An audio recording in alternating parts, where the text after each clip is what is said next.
computer. Ooh. Oh yeah. Are we ready? I think it's recording. That's kind of Okay. yeah, let's do it. Okay, here we go. Yeah.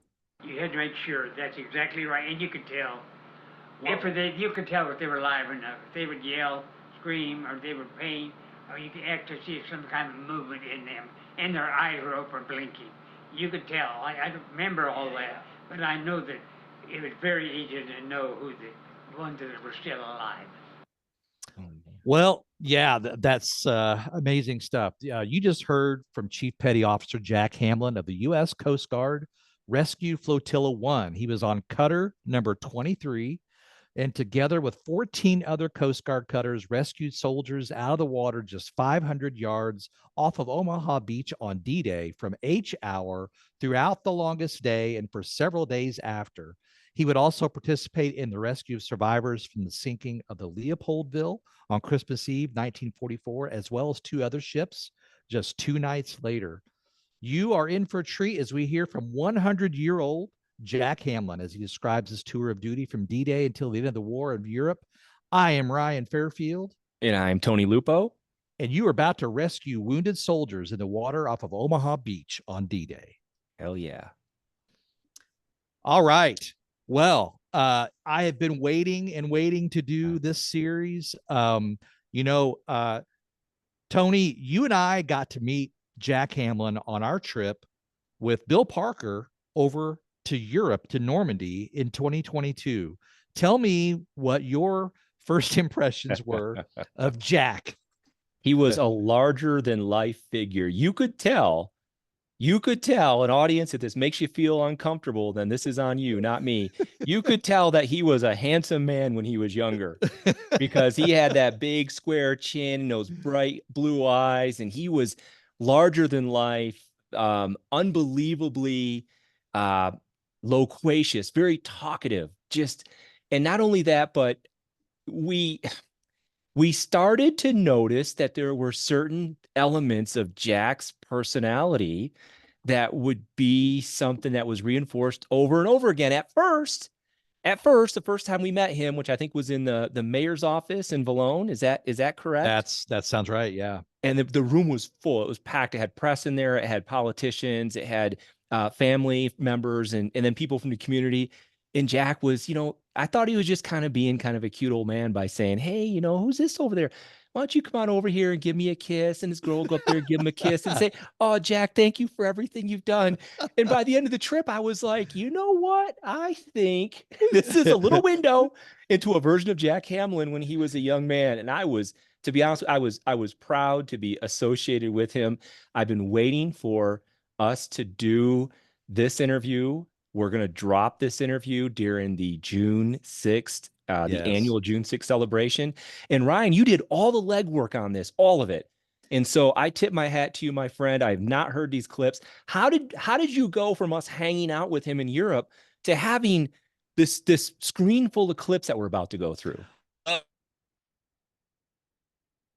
As we did, we were there on the trip, as I found out where these guys are all from. And Jack is from Springfield, Missouri, which is just 3.5 hours up I-44 from me here in Tulsa. So I had always wanted to, okay, I've got to get up there at some point. It's right on my way. If I go back home to Illinois to visit family, it's right on my way. I would never forgive myself if I didn't reach out to Jack and try to set up an interview. So that's what I did. I interviewed him in August of 2022. It was not long after we got back from the actual trip to Europe, just a few months. Interview in his apartment, and he was 100 years old at the time. And did I lose you, Tony? No, I turn off my video because of my internet. So go ahead and keep rocking it. Yeah, so he was 100 years old at the time, and gave a great interview. We talked for a little over an hour. And then, I started doing some research on Jack. And so, of course, a lot of the clips we're going to be playing today are from that interview that I did in August of 2022. However, I got to do some research, and I found out from Jack that he had already been interviewed for the Veterans History Project Oh, years before. oh, cool. So my interview was not going to be needed to be sent into the Library of Congress, but I found his interview on the Library of Congress website, and you can actually download the video. So I downloaded it, and I'm going to be playing some clips from a much younger version of Jack during this series. Oh, And now this is news to me, Ryan. So yeah, you're telling me that not only do you have clips that you've collected, but you've right. pulled them from a source that we've been contributing to for years. That's right. Yeah. Oh, And this, cool. so you'll hear from 100-year-old Jack, and you'll hear from 87-year-old Jack. And what's great is he sounds exactly the same. His voice when he's 87, as you might expect, was a little bit stronger, but still you can tell it's Jack. And, and he did the interview, and this is a hat tip to the Air and Military Museum of the Ozarks, as well as Missouri State University. That's who did the original interview, and that's who sent it in to the Library of Congress. With that, I think we could probably jump in and start listening to a few clips here. And we got some interesting stories about Jack, some stuff that I don't have audio for, but nonetheless some great anecdotes we can share from not only the trip, but also just some stories I heard from him while I was around him and off camera and stuff. So All right. all right, well, we'll go ahead and jump in. This first clip is just really, as we always do, we want to find out how these guys got involved in the service and what made him choose the Coast Guard of all branches of the military. Right after Pearl Harbor, I tried to get in the Marines. I was turned down. Then I tried to get into the Naval Air Corps. I was turned down. The reason I was turned down is when I was playing minor league baseball with the New York Yankees, I caught rheumatic fever. And through the results of the rheumatic fever, I had an enlarged heart. So when they gave me the x-ray, we went into the service, they turned me down because of my large heart. But I did find a couple of boys I played baseball with, and they made a suggestion that they were going in the Coast Guard, which I had not heard of and knew what it was, but they said they're going in the Coast Guard. So I did try to get in the Coast Guard, and I was accepted. Okay. Well, it doesn't surprise me that he was some athletic dude rocking, playing baseball. You could tell he had a certain charisma about him. Yeah. I think it's ironic that they wouldn't accept him. And then as we get deeper into these clips, like I said, I haven't heard all these clips, but I know enough about Jack's stories to know that he would end up doing an intensely physical, Yes. thing during World War II. I think that's interesting. And especially, and you'll hear later when he was rescuing these guys, the water was in the 40s, 40, 45 degree water, and probably even colder than that on Christmas Eve of 44 in the North Atlantic. So his heart had to be able to take that. So, I mean, obviously that was not that either he got by safely because of it, or he just missed the missed being hurt pretty badly by having the enlarged heart. But I found out from his doctor, who was there during the interview, Dr. Norman Knowlton, that the rheumatic fever is actually caused by the strep virus. And I did not know that. And so I had asked him, I was like, oh, well, wait a second. Which one's the kissing disease? And it turns out that strep is not the kissing disease, which would totally make sense with Jack, he's a red-blooded young man. Okay. And at 102 now, he's still with us today. At 102, he's still a red-blooded old man. So anyway, and really quick. So, I mean, and he joins the Coast Guard. And so I think a lot of people would think, I think most people didn't even know that the Coast Guard would play a role. And they might even think that I think the Coast Guard really gets a bad rap for being, the kinder, gentler, tamer version of, the armed forces of the U.S. But I did just a quick research about the Coast Guard, Ryan, and it turns out that nothing could be further from the truth. So what I did not know is that the Coast Guard was created in August 4th of 1790 under the tutelage of Alexander Hamilton, who was the Treasury Secretary at the time. And the United States, after the Revolutionary War, was just dirt poor. And we were still trying to work out trade agreements with countries. We were still trying to get countries to even agree that we were a country and just not some rogue state that broke away from Great Britain. So it was really important. We didn't have a lot of sources of revenue, so he asked that they created something called the Revenue Marine.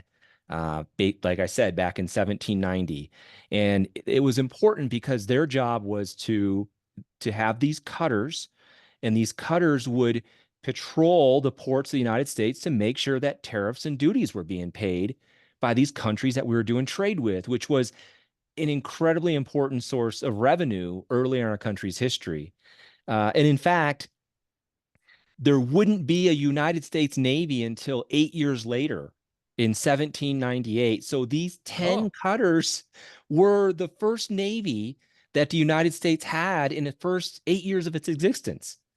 And so it was really fascinating to read that. And then later on, it would become known as U.S. Coast Guard in 2000 or in 1915, basically January 28, 1915, under the Department of Treasury still. And the Coast Guard that we know today is a merger, if you will, between the U.S. Lighthouse Service, the U.S. Revenue Cutter Service, which had the Coast Guard cutters, and the U.S. Life Saving Service, which up until then had been kind of an all-volunteer organization. If there were shipwrecks along our shore, they would get volunteers to go out there and try to save these men. So it wasn't until 1915 that the Coast Guard would become this large force that we know it today. And how large of a force is it? And this is my last little piece of the Coast Guard as it pertains to in World War II. As of December 2021, this is from a common source, the U.S. Coast Guard's authorized force strength is 44,500 active duty personnel and 7,000 reservists. In addition, the service force strength also includes 8,577 full-time civilian federal employees and 31,000 uniformed volunteers of the Coast Guard Auxiliary. What's amazing, and these are some stats that I had no clue about. The service maintains an extensive fleet of roughly 250 coastal and ocean-going cutters. That's any ship larger than 85 feet. That's how they define it. Okay. Patrol ships, buoy tenders, tugs, and icebreakers, as well as nearly 2,000 small boats, specialized craft. In addition to that, its aviation division consists of more than 200 helicopters and fixed-wing aircraft. And here is the punchline. While the U.S. Coast Guard is the second smallest of the U.S. military service branches in terms of membership, the service itself, the U.S. Coast Guard, is the world's 12th largest naval force. Oh, wow. Holy, that's some, here's the thing that blows me away, Ryan. That's amazing. Through most of our history, we barely had a Navy. We could not get Congress to spend money on Navy. We'd spend it on the Merchant Marine. Our business was business. It wasn't fighting wars. And it wasn't until the early 20th century under Teddy Roosevelt that we had the Great White Fleet, the first proper Navy we had. And even then, it was relatively small. It was no Great Britain, right? Here, for most of the United States history, we could never scrape together a Navy that was worth calling it. And now, here we are, and this is based on 2021 statistics. Our Coast Guard is the 12th largest Navy in the world. That's amazing. I didn't realize that it was that formidable, that the numbers were that big with respect to the Coast Guard today. I didn't either. So he was joining a force that was more than just, dudes patrolling beaches, making sure that everyone's safe. I mean, the bottom line is the Coast Guard takes on 11 separate missions, everything from ice to marine environmental protection, search and rescue, to defense readiness, migration interdiction. And what you're going to hear later is what's happened is that the U.S. Coast Guard, in times of war, the Department of the Navy will intervene, provide oversight for the U.S. Coast Guard. And this arrangement where the Coast Guard would fight in our wars has happened forever. The arrangement has a broad historical basis, as the Coast Guard has been involved in wars as diverse as the War of 1812, the Mexican-American War, the American Civil War, which, check this out, in which the cutter Harriet Lane fired the first naval shots attempting to relieve the besieged Fort Sumter. So while the Whoa. Confederates were bombing the hell out of Fort Sumter, this one little Coast Guard cutter came in because we had a pathetic little non-Navy and rolled in there and like fired some shots to try to relieve the people there. So from the early days, the Coast Guard was oftentimes the only force available, but that would change. So my last sentence here is the last time the Coast Guard operated as a whole within the Navy was World War II. This is what we're talking about right now. In all, some 250,000 served in the Coast Guard during World War II. So that closes the comments that I wanted to share after that part. I wanted to give our audience an idea of what he was joining, how big it was, how important it was. So back on Fort Sumter, just for a second, I just was thinking about that. Okay, so that's the beginning of the Civil War. Yep. We had a Navy by then. Obviously, the South had a Navy because they were firing on Fort Sumter. Yep. And then, but I guess the only ships we had around were just the Coast Guard at that location to be able to fend off or at least to fire their guns at the Confederate ships. Well, and the thing is when the war started, the South in South Carolina, where Fort Sumter was, commandeered all of our ships. Oh, well, that would do it. So there was no U.S. Navy there ready to go, and the only thing that was nearby that was still loyal to the Union was a Coast Guard cutter. It went in there and it had some cannons and fired some cannon shells trying to relieve the garrison there, which did not work.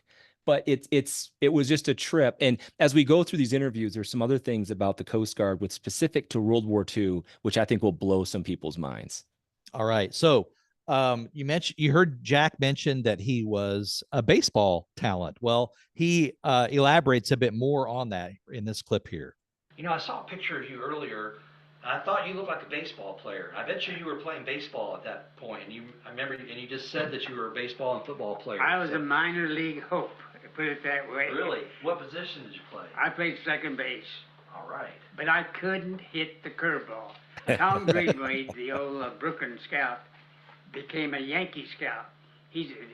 Tom Greenway joined signed Jackie Robinson to the Dodgers, first black, and he signed Mickey Mantle also. But he was a neighbor of mine around Springfield, Missouri, and he watched me in high school, and he signed me to a minor league contract with the Yankees at Joplin, Missouri, and I played there. So was this before the war? Before the war, Before the war, really? Yes. How long did you play? Well, until I got the rheumatic fever. Oh, I played the first season, and the next year I got the rheumatic fever. The only reason I'm alive, I had a doctor by the name of Max Fitch, and he found the sulfamilamide pill. When I was in the hospital, there were 3 others besides myself who had the rheumatic fever. They passed away, I'm sorry to say. But I lived because Dr. Max Fitch had some or another. They found the sulfamilamide pill, and they say that's what saved my life, was the pill. Yeah, I had no idea. I'd heard of rheumatic fever, but I had no idea the seriousness of it, that it could actually kill some of these young guys at such a young age, young, healthy guys. Yeah. Jack's led a charmed life. He's a baseball player. He's a good looking guy. He gets rheumatic fever. Luckily, a doctor who's on the ball finds some medication that helps mitigate it, and he comes out of it. He has an enlarged heart, it turns out, from it, but that leads him to the Coast Guard. And later on, I'll tell you a little bit about some of the fun he had in the Coast Guard, namely a lady, a beautiful French woman that he met that later became one of the top models in France. So anyway, as I said, Jack's led a charmed life. And anyway, so we'll get back into the clips here. And this next clip, he's talking more about the Coast Guard and his concerns about the Coast Guard whenever he signed up for it. That's what I heard when they said Coast Guard, and I thought for a while, well, that means I will not see combat. Well, that suggestion didn't last very long when I ended up on what they call Omaha Beach, and that was not local. No. When I enlisted, I was sent on a train to St. Louis. I met other fellows that I did not know, of course. We went by train to New Orleans, Algiers, a little island there, and we trained there. And if I remember correctly, we trained with 3 different Marines. In other words, they taught us how to march, to do everything. What the Marines did, it's pretty rough. We were there for about 2 to 3 months. As a matter of fact, the only boat we saw while we were there, we trained in rowboats on the lake there, and we did an awful lot of swimming. And they did find out that I was a pretty good swimmer, so I think that's one reason why I finally ended up in what they call a rescue flotilla, due to my good swimming. So, what are you thinking, Tony? If you join the Coast Guard and they send you to training just off of New Orleans to this little island, okay? You're getting trained by 3 Marines, okay? Yeah. Turns out, he says later, that they really didn't treat them hard or anything like that. He said it was a pretty easy training. But then they just put you in rowboats for your training. And you're thinking, what in the world am I going to be doing in this war if I'm in a rowboat? The crazy thing is, Ryan, is back then, as it is today, the Coast Guard had so many different missions. It would have been impossible for him to have known what it would have been. We did a series with Captain John Graham about a year or two ago, where we spoke in great detail about the U-boat sinking, not the U-boat sinkings, but the merchant marine being sunk by U-boats early when the United States entered the war, basically 1942 and half of 1943. The Coast Guard would have been really busy then. He would have known about that. Yeah. And it would have been natural for him to think, that I'll be out there, fishing merchant marines out of the sea from U-boats. But I laughed when he said earlier, he goes, he did a little foreshadowing about Omaha Beach, and that was not local. It's like, That's no, right. No, it's not. And as we get into later in these clips, what we're going to learn or share with the audience is the US Coast Guard was literally on every continent except for Antarctica during World War II, and in all the major oceans, very much on the front line. So yeah, this rowboat thing, it's kind of quaint, it's interesting, but I think the fact that you got some jarhead, some Marines training you, I think that I would call that a harbinger of things to come. Yeah, absolutely. All right. Well, he's going to talk next about what his first assignment was. My first assignment was to Boston, Massachusetts, where we walked the wharves there, and I was in a small 35-foot boat, and we'd go out into the Boston Channel there, just checking on boats coming back and forth in. That's all we did in Boston. Then finally, they asked me would I like to go to a school. And I said, what kind of school are we talking about? And they said, to a boatswain's school, where you'll be on larger craft. I said, certainly. So they sent me to New York to Rockaway Beach, I believe it was, when we trained. And so at this training in New York, when he got done with that, he would then move up to, I believe it was the 83-foot cutters at that point. And prior to this, he was on a 35-foot boat. And he'll talk a little bit about that here in a second. I was stationed at Newport, Rhode Island, and we did submarine watch. Thank goodness we never saw a submarine. Others did see submarines, but we would go up and down the coast just watching for the, if there happened to be any. So we had There you go. all the equipment to find out. So did you have radar and everything on? Yes, sir, we had everything like that. Yes, we did, sir. Wow. I didn't operate that. We had a professional man on board. Okay. And so now the next clip is a younger version of Jack, an 87-year-old version, talking about how they rescued a couple of Navy flyers there off of Rhode Island. The first training we did, I forgot a man at Beach. They sent me back to Newport, Rhode Island. That's where I went, Newport, Rhode Island. And I was in charge of 2 small boats. And these small boats would go out and patrol up and down the Narragansett Harbor there at Newport for the Quonset Naval Air Base, but just up the ways. And we would watch for flyers in case they have to parachute out of their planes. As a matter of fact, in the 3 months that I was there doing the small boats, we rescued two flyers, Navy flyers, that had to get out of their airplanes. Then later on, after the small boats, they promoted me to the 83-footers, which was famous in the Coast Guard, 83-footers. Yep. And then we did what you would call patrol from tip of Long Island to Block Island. And our base was Newport, Rhode Island. We had, it's hard to remember, but 5 or 6 83-footers there. I was on the 83-408. Huh. And so that's what we did. We on our 83 footer, we had depth charges. We had 2 on each side, the port and starboard, and 2 depth charges on the rear, port and starboard. We never had to use them, thank goodness, as far as that's concerned. But we patrolled up and down the coast there, just out of Newport, Rhode Island. Oh man, this is the first time I've heard the 87-year-old version of Jack. I gotta tell you, you're right. I mean, there's not like a huge difference between that Jack that we just heard and the one that you and I have gotten to know, the Right. 100 plus year old version of Jack. And his recall, his memory is astounding. Is that not amazing? I mean, I one of the things that I realized is that, you know, even at 100, he had great recall on things. He could still remember names of the guys on his boat, you know, the names of the crew members, the names of guys on other boats.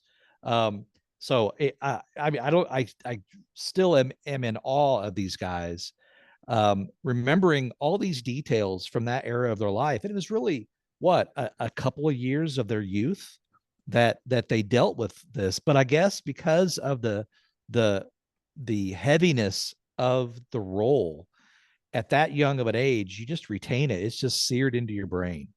Yeah, I think the big difference between people like Jack and that generation and us is you and I were just rocking out most of the time. We were drinking crappy beer and listening to heavy metal and banging our heads and stuff. We don't really have a lot of interesting stuff to remember, but these guys did. And you're already hearing him talk about this submarine threat that the Coast Guard played a heavy role in. So I thought that was interesting too.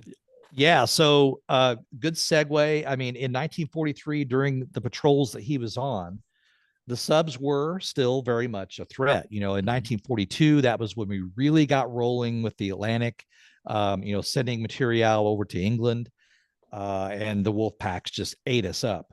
And it was still an issue in 43.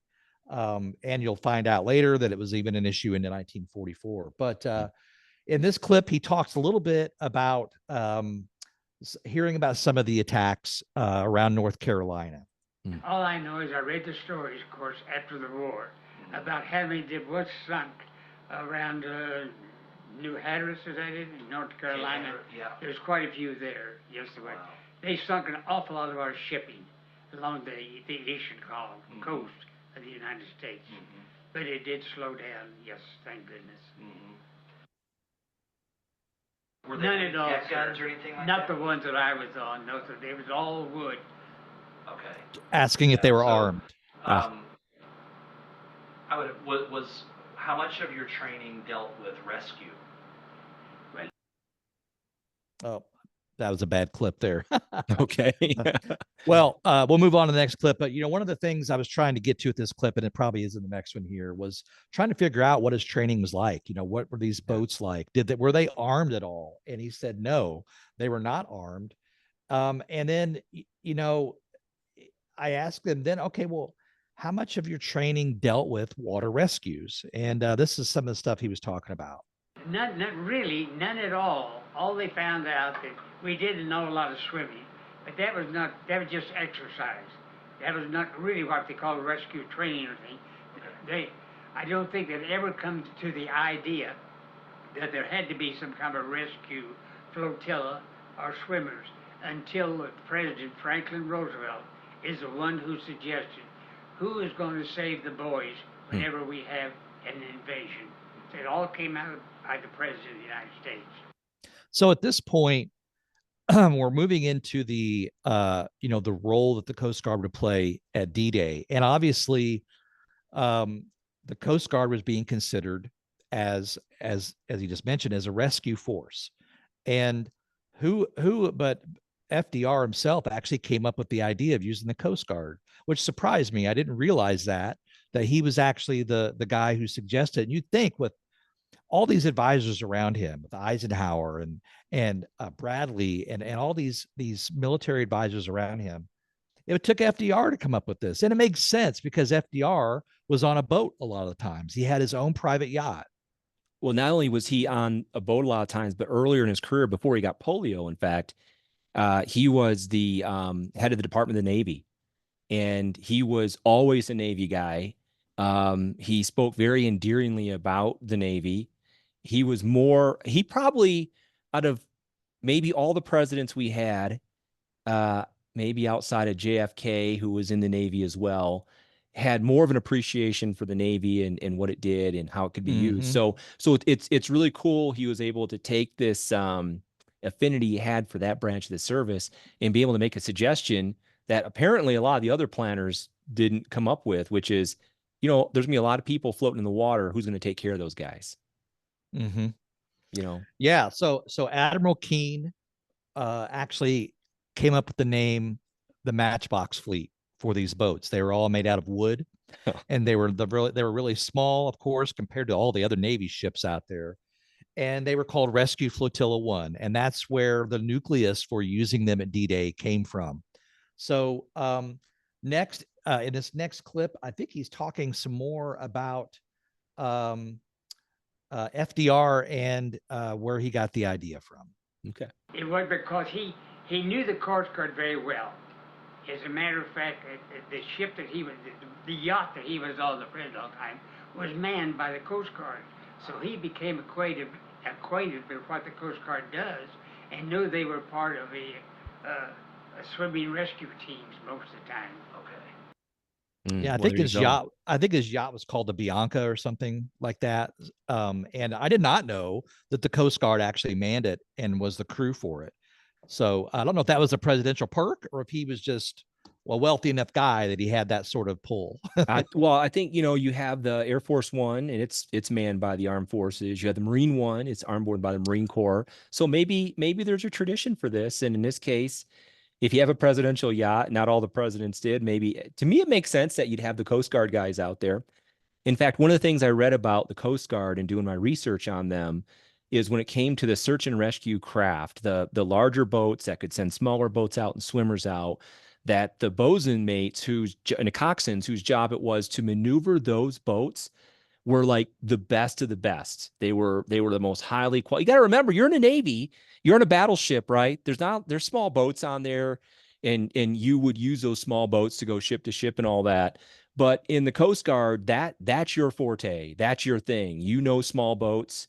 You know how to maneuver them in tight spaces near the shoreline. So those are the people I'd want in my on my yacht that I don't have and never will. But you know, I think you get the point.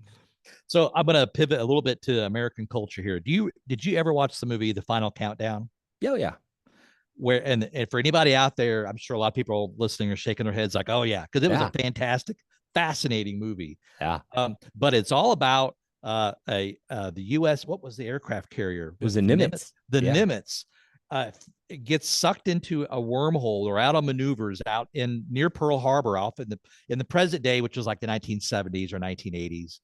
It gets sucked into like a wormhole, travels back in time to December 7th, 1941. Yeah. And so they're in the very same spot. Their jets are flying above, doing maneuvers. They make it through the wormhole, and they were like, what the heck? That was a weird electrical storm. That was strange. Yeah. Then they see this flight of Japanese Zeros, and it dawns on them that they're in modern day American jets, modern day at that time, and they could totally turn the course of history by taking out all these Japanese flyers. Well, the reason why I'm saying all this is, wasn't there a scene in that movie where FDR was on his boat out in the water and they strafe his boat? It was, I don't think it was FDR. It was, was it like an advisor? Or it was some sort of politician. And the politician had some sort of agenda. I don't know if he was trying to warn the public about Pearl Harbor, or if he was one of those politicians that was trying to downplay it or whatnot. But they definitely, you know, took a poke at him. Here's an alternative ending for that movie. You know, I know you have this irrational fear of submarines, and our audience knows you do. It's not irrational. I don't. Okay. You have a fear of submarines. How crazy it'd been if the movie was like this Nimitz carrier pops up and this Japanese sub sees it and sends 3 torpedoes and it sinks the damn thing. No. It's like you just got Tony. Whose side are you on? Whose side are you on? You want the Japanese to sink our modern day aircraft carrier. Think about the paradox that would occur if you had this Nimitz class nuclear carrier sunk by a Japanese, you know, the I-159 in 1941, right? And it never made it back, because the only reason things didn't get screwed up is because they made it back through that wormhole. Oh God. All right. Well, that's not the direction I thought that conversation would go, but hey, okay. All right. Well, hey, let's keep moving on. The next part he starts talking about, we start getting into, okay, you're getting ready to get sent over to England. Tell us about that part of your service where you start going over to England and you find out what you're going to do. See, this is clip 10. Let's do it. April of around April the 1st of 44. Oh, so we were called to take our Coast Guard cutters down to Baltimore, Maryland, and we would put on a cargo ship there, a Liberty ship, as a matter of fact. They would take 2 of our Coast Guard cutters, lift them up, put them on the deck of a Liberty ship, and that's how we were transported to England. Mm. So he's heading over to England now. There's no more submarine chasing along Cape Hatteras. He's going over to the big show. Yeah, and at that time we were thinking maybe June 5th we would invade. And so this is literally just 2 months before the invasion that these guys get sent over. Meanwhile, all of the US soldiers are going over a year ahead of time, 2 years ahead of time. So the Coast Guard guys, I mean, they had one role and it wasn't combat necessarily. It was just going to be rescue. So it was interesting that they're like, just send them over here about a month ahead of time. Well, so we were just talking about the Nimitz getting sunk by a Japanese submarine in an alternative universe. So there is a little bit of a paragraph that I saved that I want to read because it's relevant to that, the Coast Guard and Pearl Harbor and all that. So here's a little snippet that I found. It reads, the official Coast Guard combat operations began on the 7th December 1941 at Pearl Harbor, where cutters put up anti-aircraft barrages against Japanese aircraft and performed harbor and anti-submarine patrols alongside U.S. Navy assets. The service suffered its first combat casualties when enemy forces from Japan attacked. I'm sorry. Strike the Japan part. The service suffered its first combat casualties when enemy forces attacked 2 Coast Guard manned vessels serving on the opposite side of the globe off Iceland. U-132, those pesky freaking submarines again. U-132 torpedoed the Secretary-class cutter Alexander Hamilton. Oh, wow. What's the irony there, right? The person who started all this was the first submarine cutter to get sunk, which suffered 26 killed, 56 wounded. She capsized and had to be sunk by friendly fire on the 30th of January, 1942. Here it is. The Hamilton was the first American warship lost to enemy action after the United States entered the war after the attack on Pearl Harbor. Wow. And so the Secretary class boat in the Coast Guard is obviously much bigger than an 83-foot cutter. Yeah, Boats a Trip is the first warship that we lost was a Coast Guard cutter to a German U-boat named the Alexander frickin' Hamilton, who's the father of the modern Coast Guard. So what was amazing to me is he talks later about, these 83-foot cutters only had a 4-foot draft in the water. So I was thinking to myself, could a torpedo, would it go under it? Yeah. And so the 83-foot cutters are only manned by 13 men in total. Oh. So the Secretariat class that you just described had about 100 men on it. It sounded like close to it.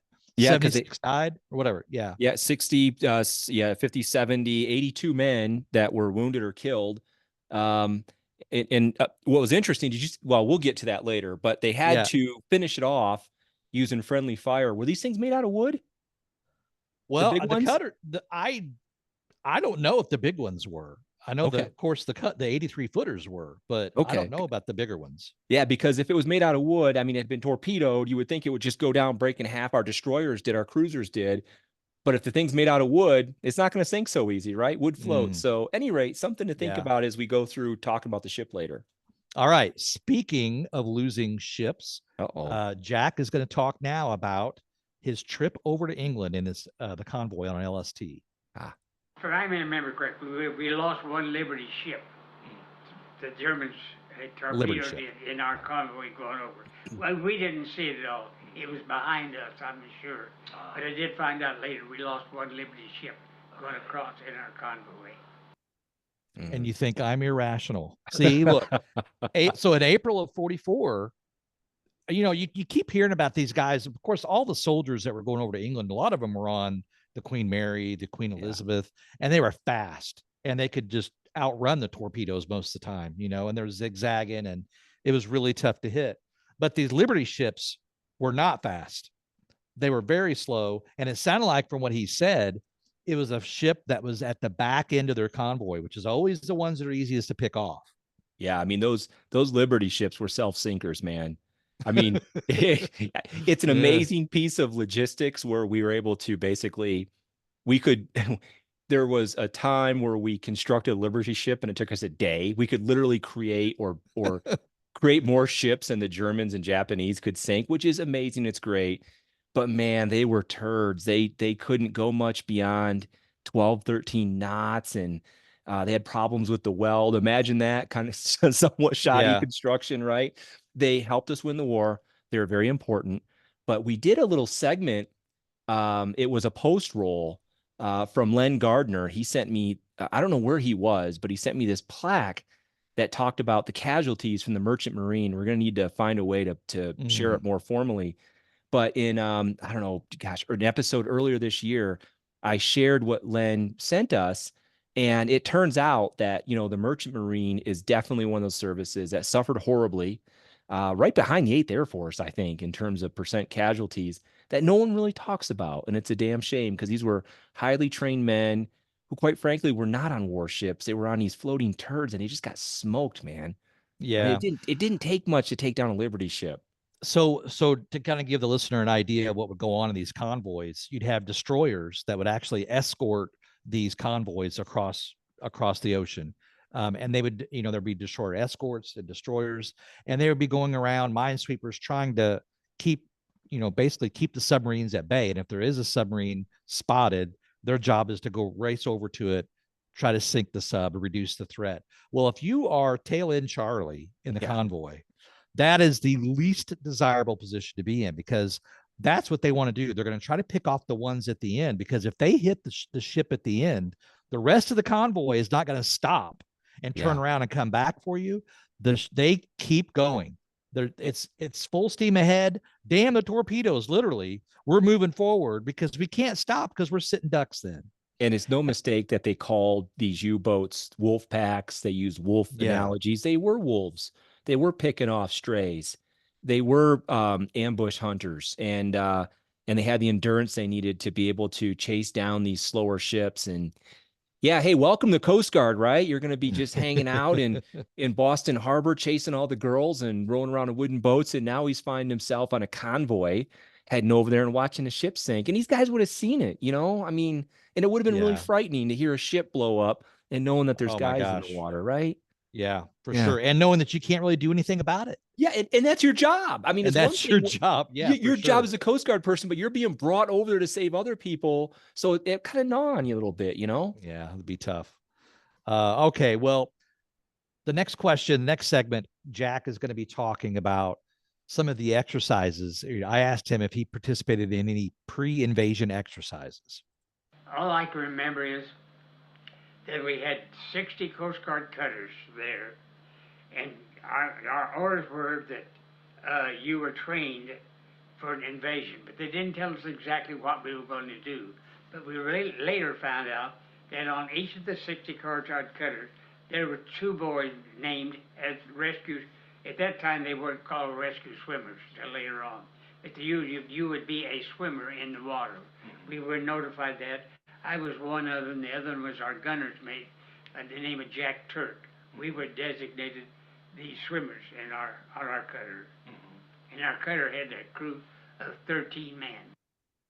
Okay. Yeah, so 13 men, and 2 of those 13 men were the rescue swimmers. Jack was one of the rescue swimmers. Okay, so right off the bat, I'm like, okay, 13 men, that's not a lot of people. So this was a really small, tight-knit group of people that were on a boat that would be nimble enough and manned enough to send these rescue swimmers in. So, and did he say there was 2 rescue swimmers on each boat? That's correct. Okay, cool. All right. Yeah, and the other guy's name he said was Jack Turk. So there's Jack Hamlin, Jack Turk. So all right. So now he's going to talk a little bit about where he was actually stationed while he was there before the invasion started. I was stationed in a little town called Poole, England. Poole, England.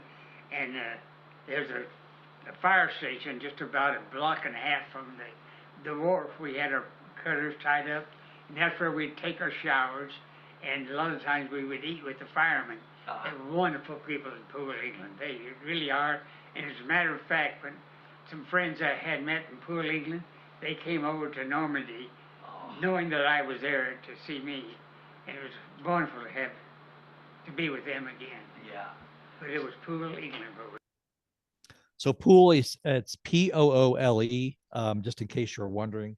And there's actually some photos of the Coast Guard cutters tied up at Poole, England, on the internet, and we'll try to get those downloaded. Maybe we can put them out on our website on the Jack Hamlin page when we get that up and running.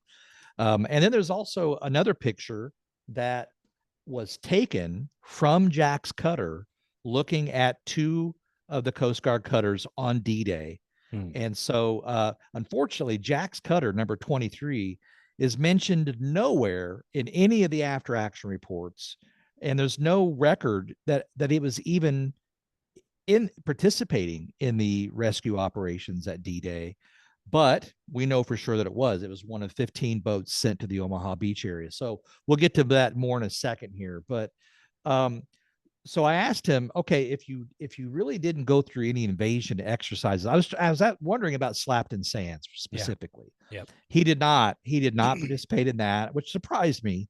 I would have thought that they would have taken that as a chance to go out there. Obviously, with the German E-boats that came in and attacked our convoys, having those boats there might have been a pretty good thing to have. Absolutely. I mean, that they would have saved a lot of lives that day. And again, we covered Slapton Sands in an earlier episode, but that's exactly what happened, Ryan, is we had an invasion training exercise, a very, very large one.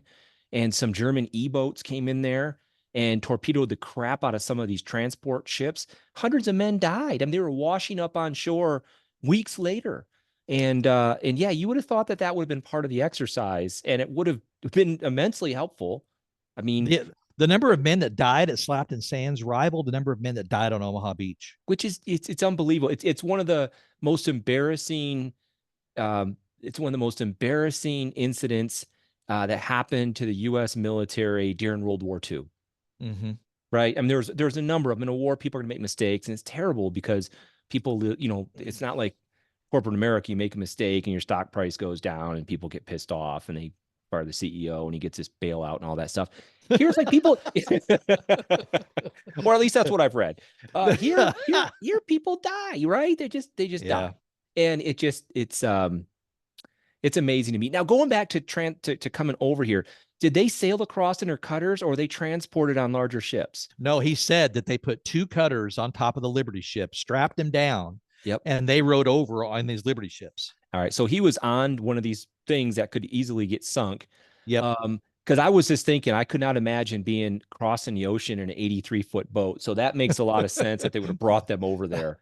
It's funny because I asked him the very same question during the interview. I was like, so that would have been a really rough, long ride in an 83-foot cutter across the North Atlantic, in the spring of 44. So actually winter of 44. So yeah, he was nice and warm in his bunk, just worrying that a torpedo wouldn't hit him. So. Yeah. Other than that, everything was just peachy. Yeah, it was fine. So. Stupid torpedoes.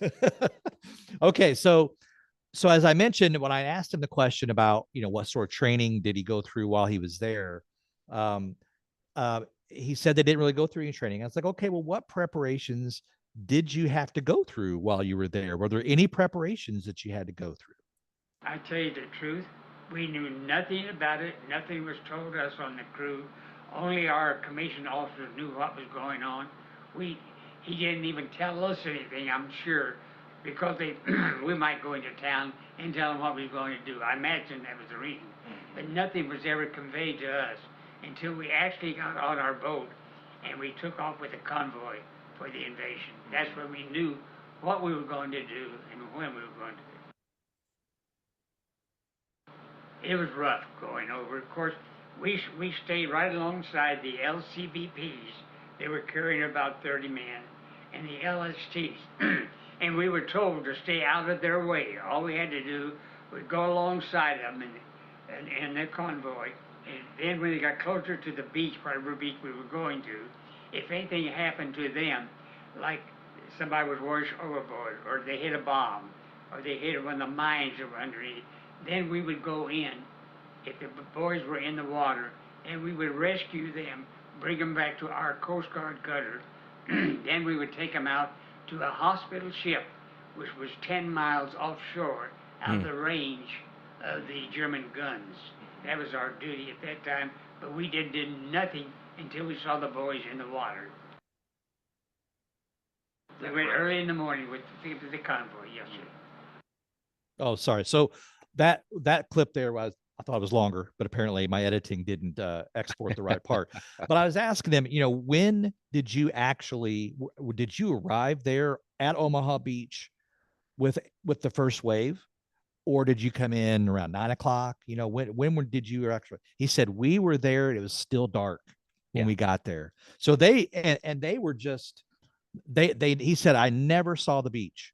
We were offshore 500 yards. There was so much smoke that I couldn't see a thing, and so they were just out there, trying to rescue the guys that were there, whose LCVPs had foundered.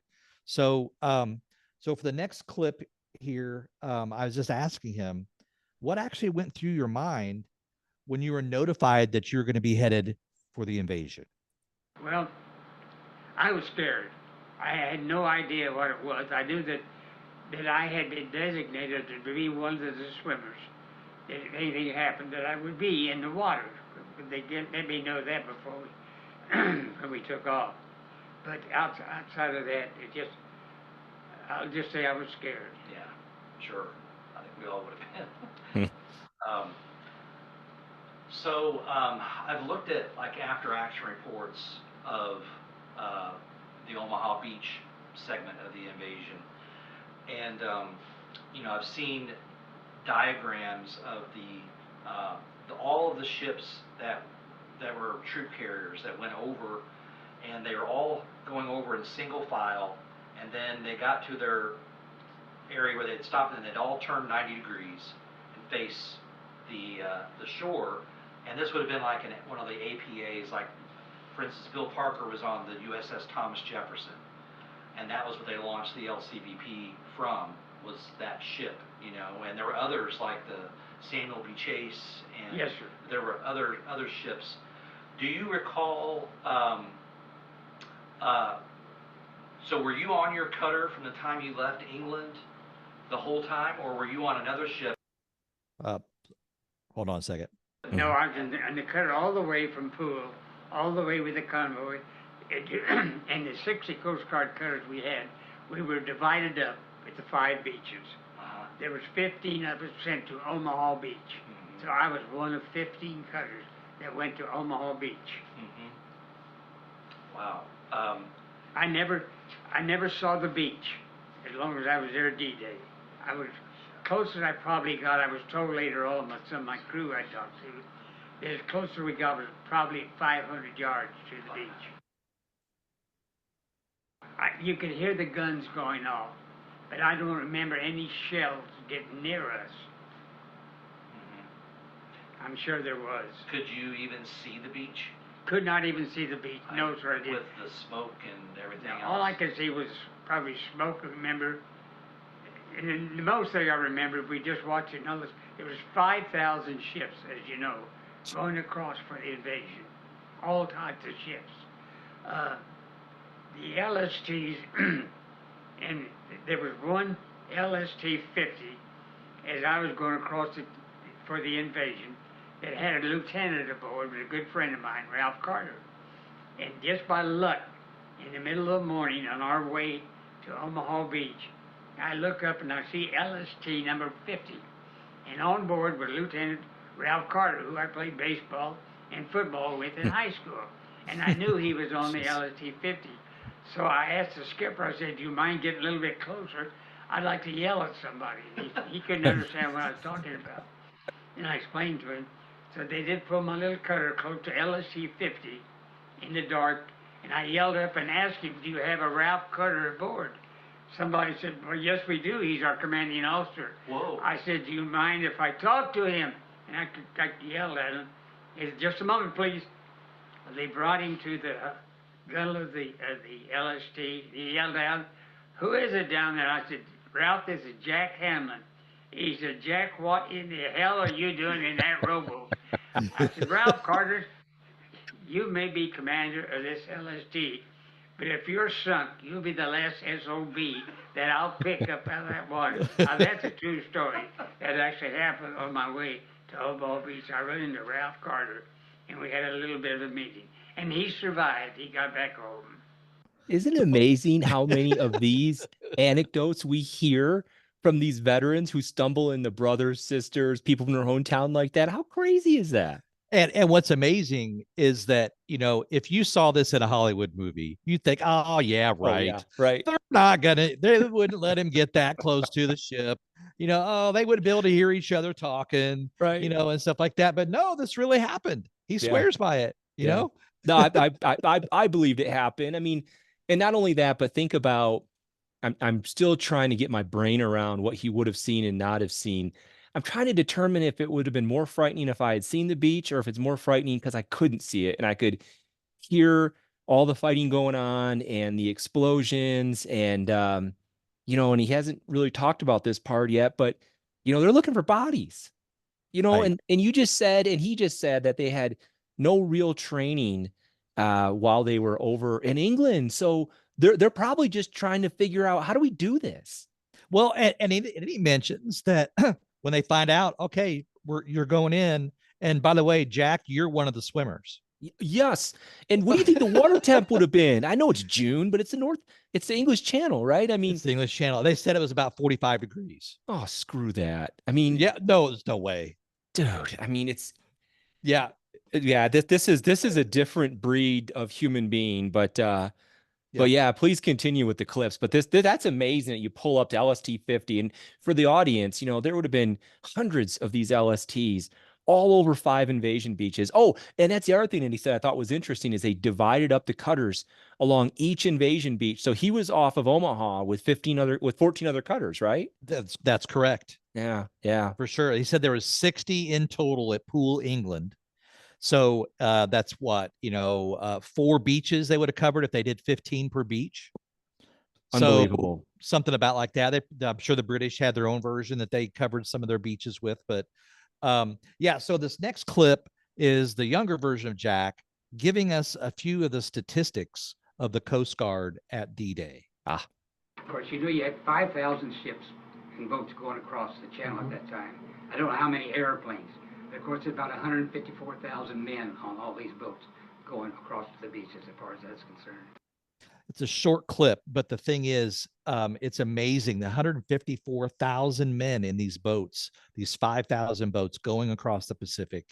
And, you know, as we've seen on The Longest Day, I can't imagine the German soldier looking out of his you know, fortifications there on Omaha Beach that morning and seeing all these ships come into view, you know, and nonetheless, also the German high command thinking it's a feint. I know.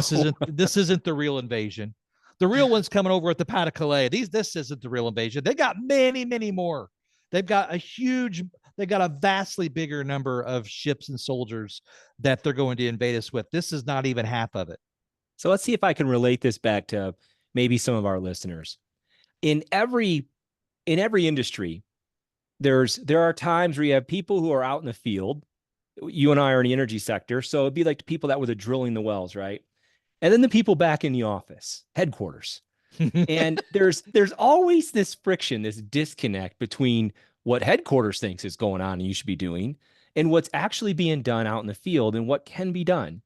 And I was always the office guy until I was part of a startup years ago, and I was sent out in the field to oversee drilling these wells. And that's when it hit me right in the face that this distance and the different sort of responsibilities you have can create not only misunderstanding, but incomprehension. Like, what in the hell? These are people I know back in the office and are asking me to do things or whatever that are completely ridiculous. So for the audience, if you're in one of those fields and you can understand a little bit about what those Germans would have felt when they're calling up for reinforcements and the guys behind them in the office are saying, oh, no, this isn't a real attack. And they're looking, I was like, oh, you don't understand.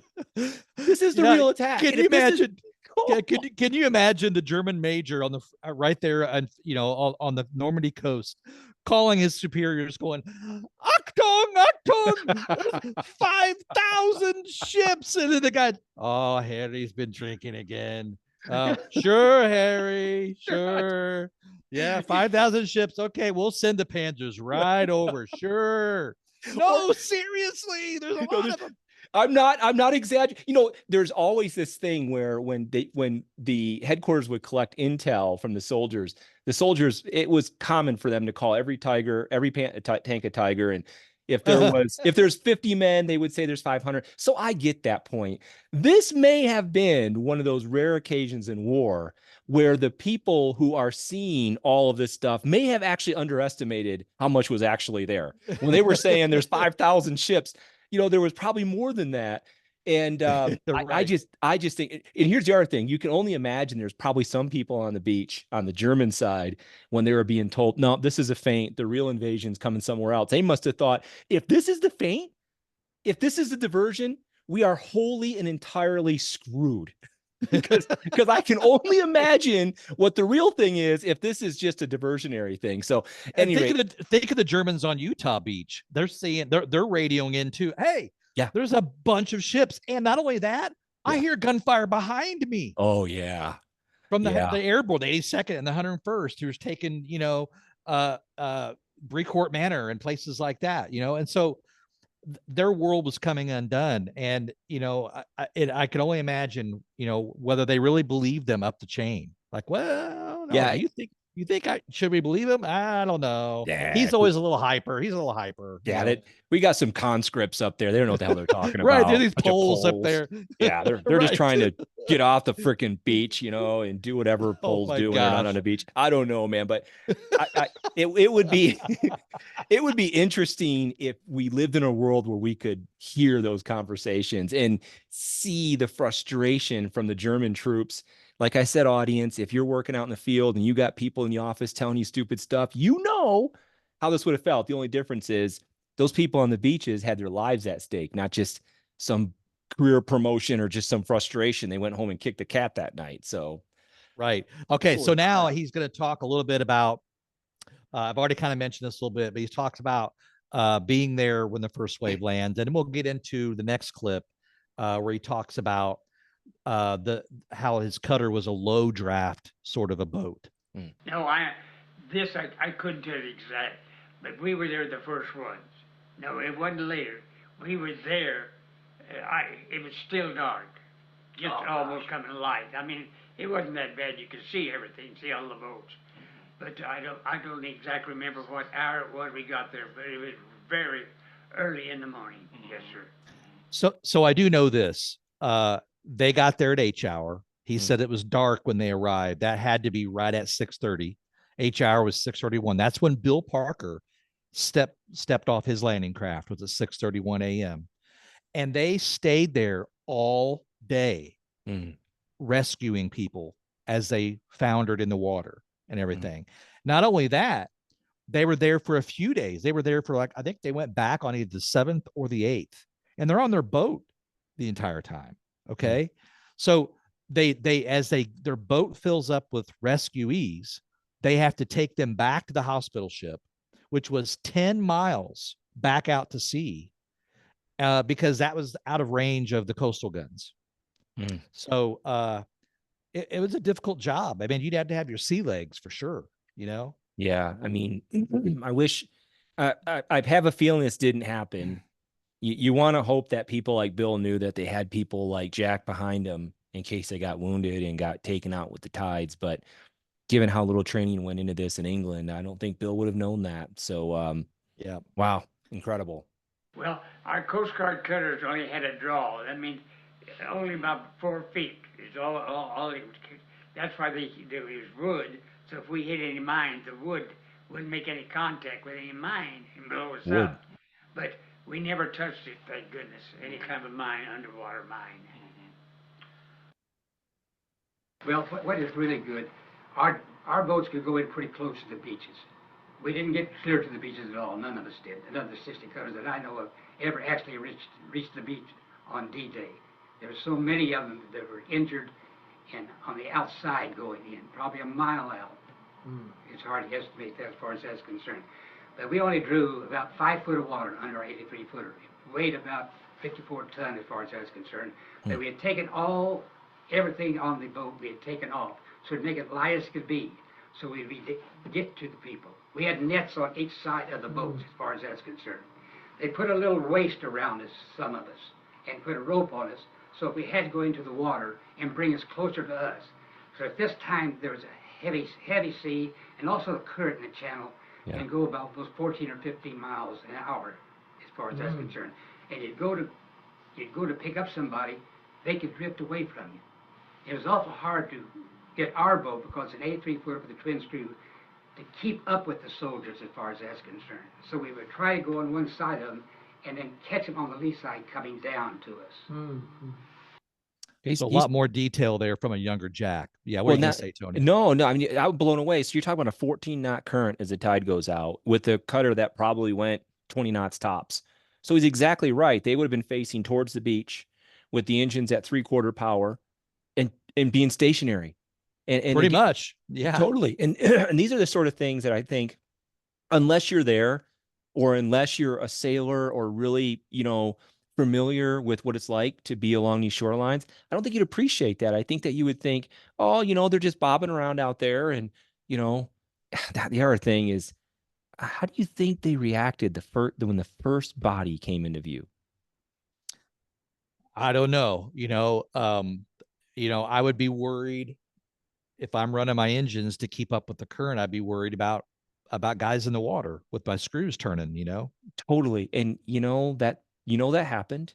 And the other thing, and I hope I'm not blowing any clips that you have coming up, Ryan, but I mean, one of the things that I've thought about as I think about Jack is, he said he can't really remember seeing much on the beach. Well, think about what they're doing. They're fighting these currents. It's dark out. There's smoke on the beach. Even as light come up, it would have been chaos, pandemonium. You would have had cold water. And then while you're doing all this stuff, all of a sudden you would have started seeing these bodies coming by you, some dead, some alive. It would have been a different type of fog of war. Instead of enemy soldiers shooting at you, it would have been this sense of urgency those lifesavers would have had to make sure that they could see everybody and get everybody that was still alive on board. And some of these guys would have been horribly wounded. And this may have been the first time that Jack would have seen battle wounds like this. I mean, think about the shock and awe these guys were being put into with, as he described earlier, no real training at all. And you think about that, 15 cutters to cover all of Omaha Beach. Yeah. Okay. Now, I'm trying to remember how long Omaha Beach is.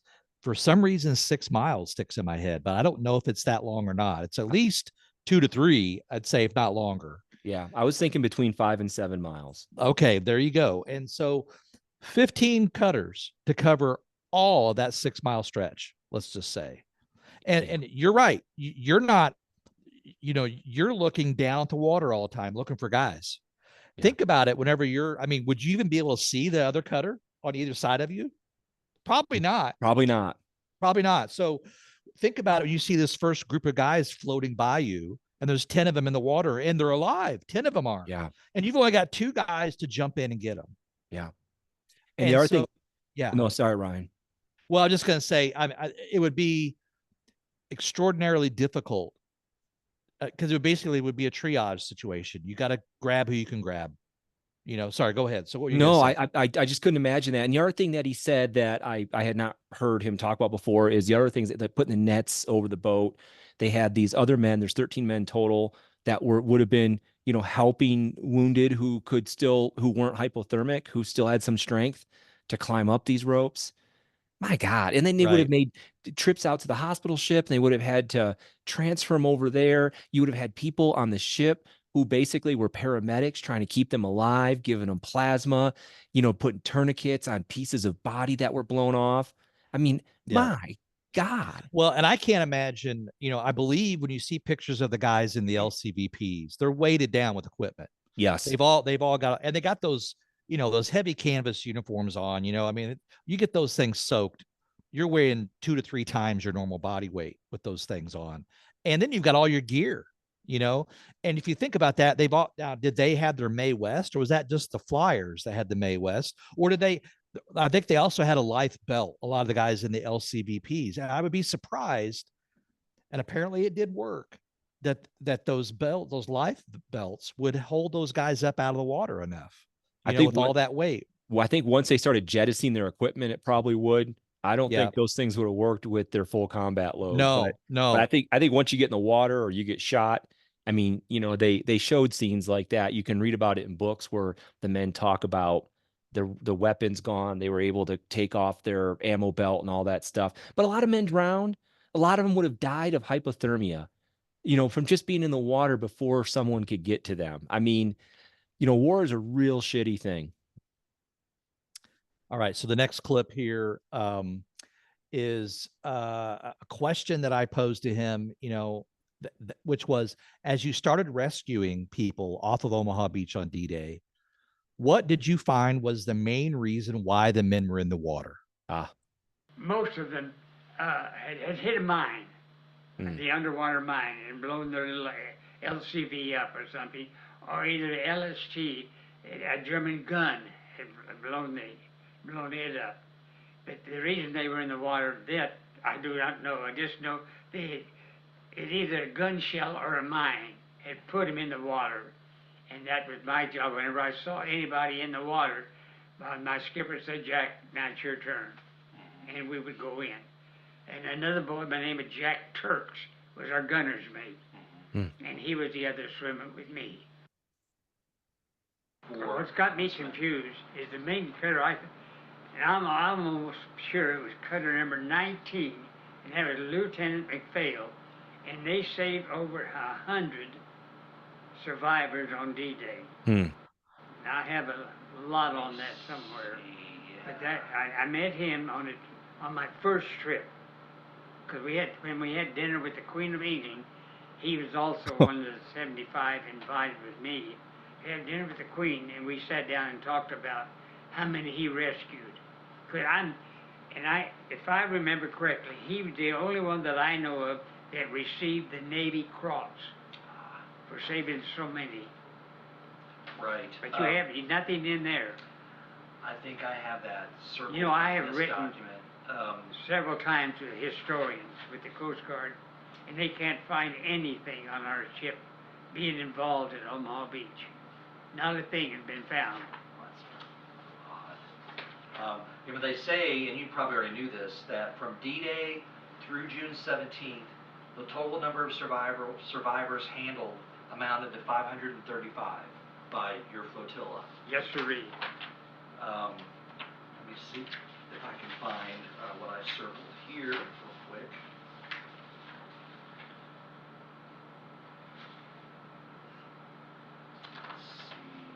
Okay, I guess not.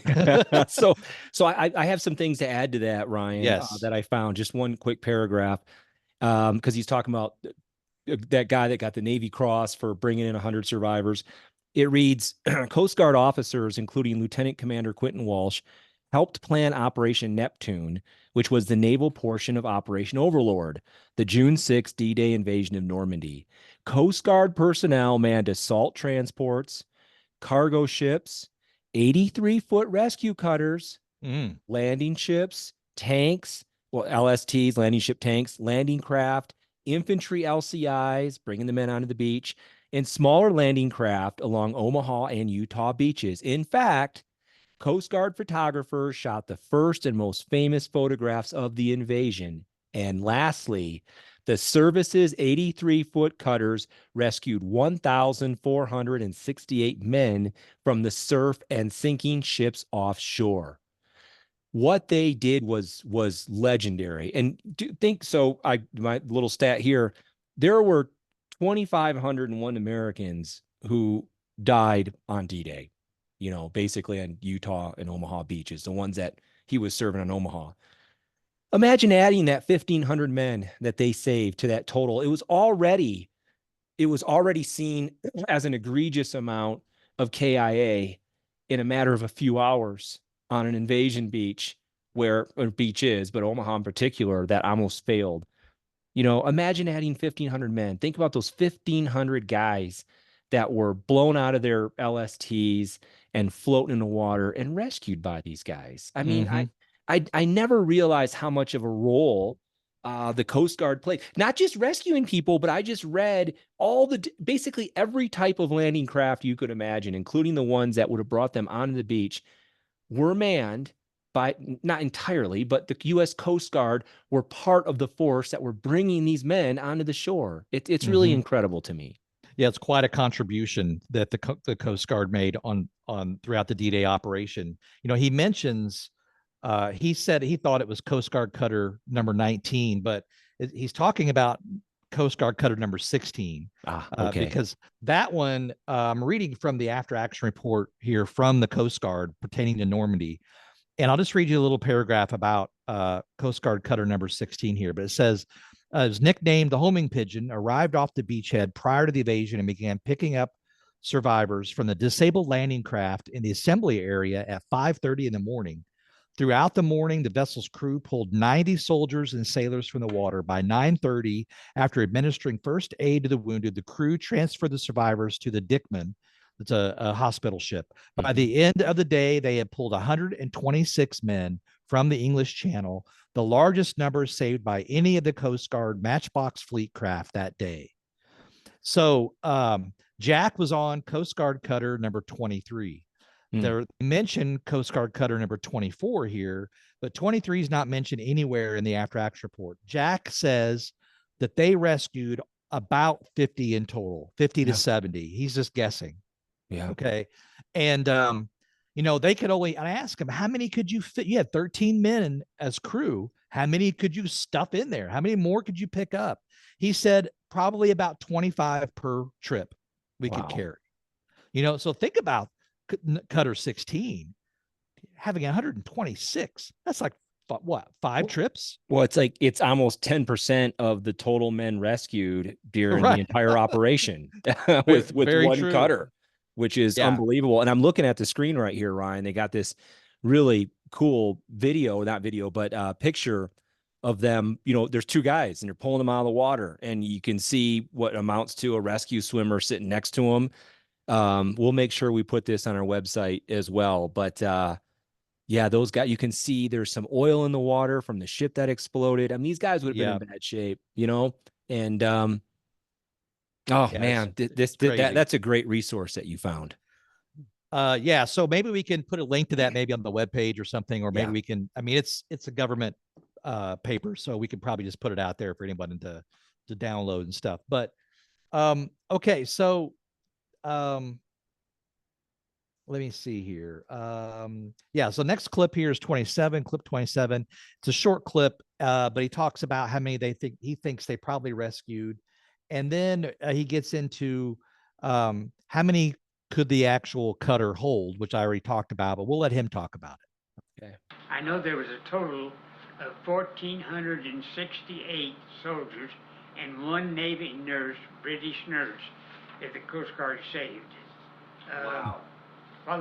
While we were commissioned as a rescue flotilla.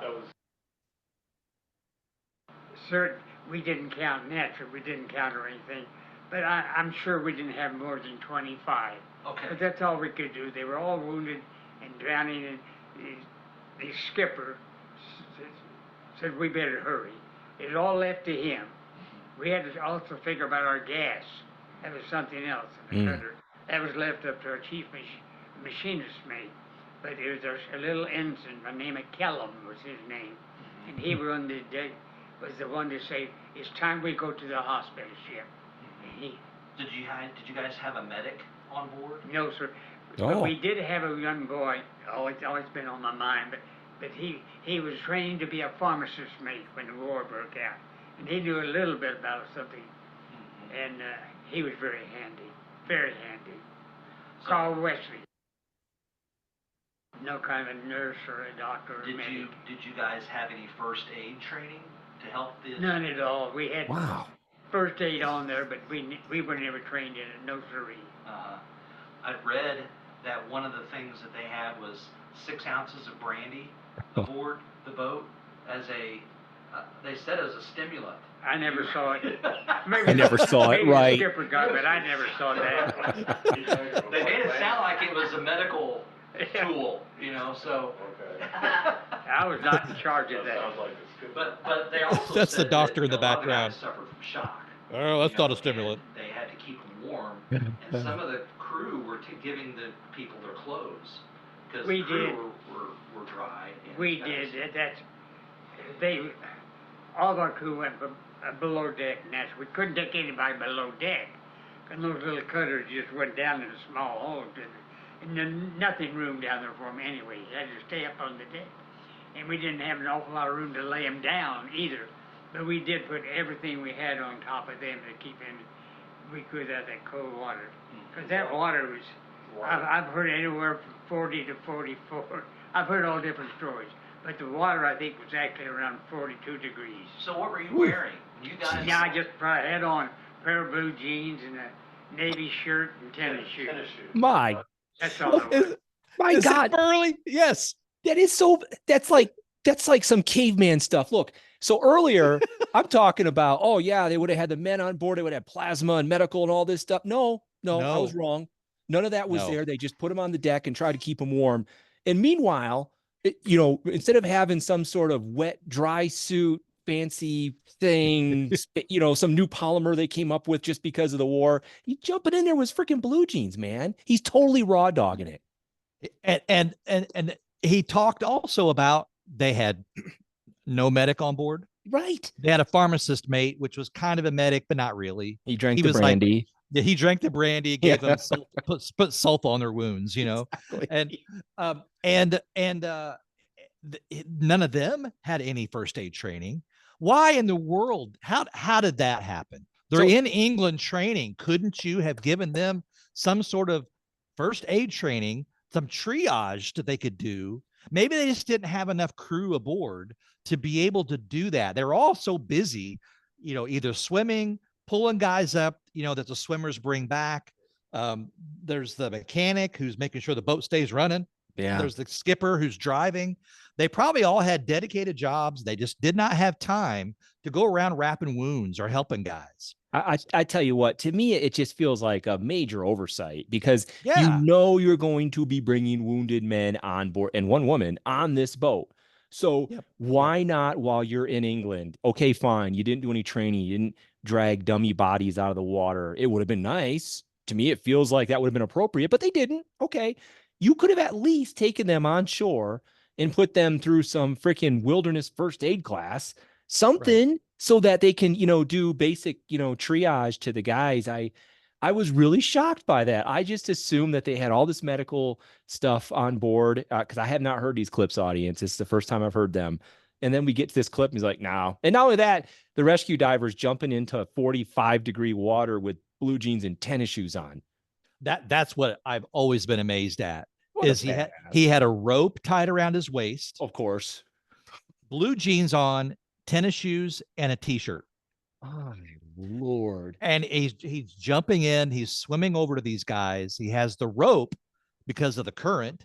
Yeah. So that if he grabs a guy, they can pull him in with the rope and not have to worry about him getting around behind the stern where the props are. They can actually somewhat control that. I mean, it's amazing. It's so crude. It's. What do you think? How do you think he felt the very first time he had to jump in the water? Give me that brandy. Give me some brandy. I think he lied about the brandy. I mean, come on, man. It's not for the wounded people. It's to get the divers in the freaking water. Yeah. No kidding. No kidding. Yeah. Wow. So crazy. The next clip here, he talks about, I asked him, okay, so how long were you in the water at any given time? Yeah.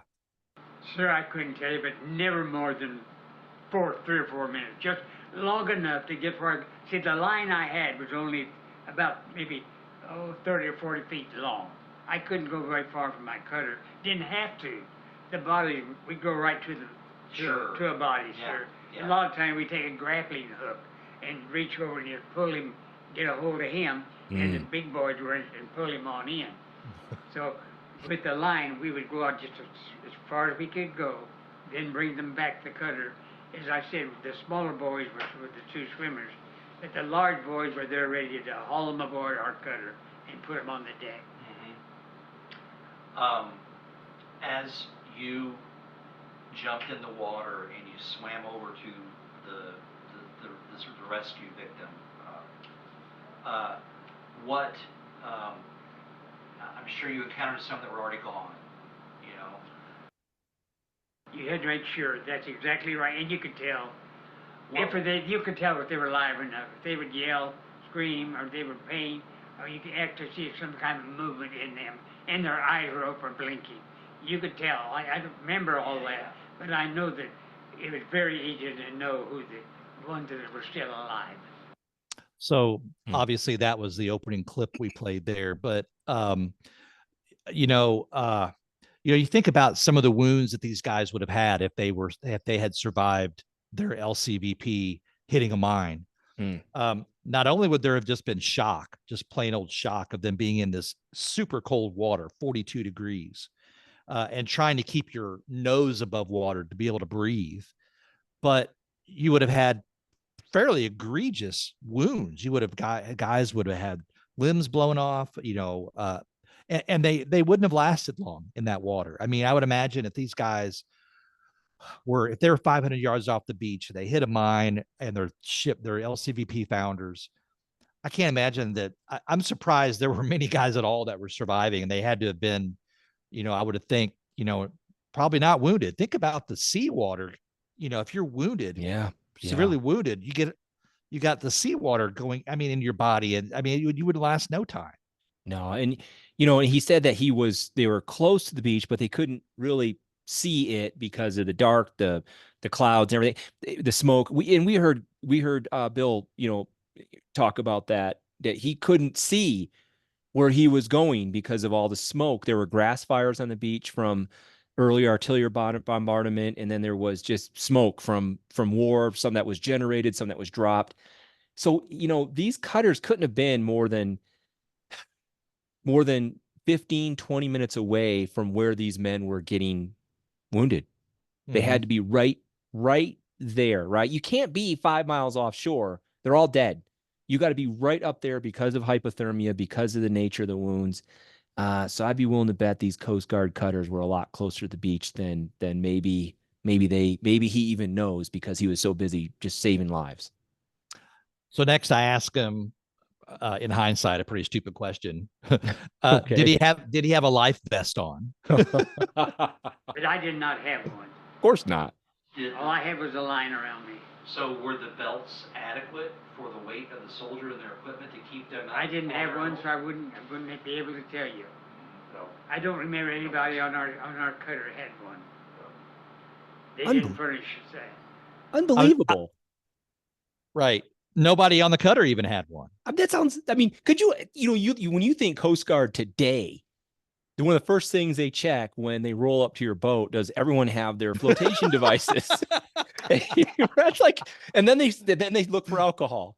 So here we have both in play. They drank the brandy. I'm going to say that they did. And then that's the Lake Patrol, Tony, not the I'm Coast sorry. Guard. The Lake Patrol come now. If you've been on a ski boat, I'm sure they have pulled up to you. Oh, they said, have. Yeah. Where's the beer at, dude? Yeah. Well, we just threw the cans out the back, so they were floating. Oh, in of the water. course. Yeah, you couldn't see them. Yeah, but you didn't do it. So you think of the modern day Coast Guard, and you think safety first, and flotation devices, and they're all US Coast Guard approved and all that stuff. And these guys are out there rescuing wounded soldiers on the largest invasion in the history of the world, and not one of them have a freaking flotation device. I don't understand that. Why would you not have a flotation device on? Maybe they're too burly for it. Maybe men were just that maybe it was like the Japanese not using parachutes earlier in the war. They were just like death or glory, baby. I don't know. I would have found something. I would have stolen one from the Brits or the Americans and brought it on board. I would have been that guy. But I don't know, man. People were just, not only do they not have them, I'd be willing to bet that when they were out doing this at the time, they probably didn't even think it was strange. Well, maybe so. In 1944, they were just like, yeah, that's what we do. You just tie a rope on this guy with jeans and throw him in the water and drag him in. But you know what? Even the Titanic people had life belts. No, dude. I don't understand. I don't know. And you could tell by the way he was talking that it was a bit of a grievance now. It makes you wonder at what point did they realize, God, that was kind of dumb? Was it at the time? Or was it 80 years later when they're looking back at it and going, oh, geez, what the hell were we thinking? I don't know. So, all right. Well, he's going to talk a little bit now about the number of people that they actually rescued on cutter number 23, his cutter. Cool. A total of no more than 50. It would take too much time. And time was very valuable because to save their life, we couldn't let them lie on that deck and suffer. So you really felt like you get 2 or 3 of them that we should go, but that was left to the skipper of the boat. And we got maybe no more than 20, 25. And then we would take off. So we're, and I already asked you this question, but most of the guys that you saw in the water. Sorry, I don't know how I got left that part in there. I'll cut it out in editing. But so he mentioned that they picked up about 50 or so. One of the things that amazed me, because he said that, you'd have to get the guys back to the hospital ship.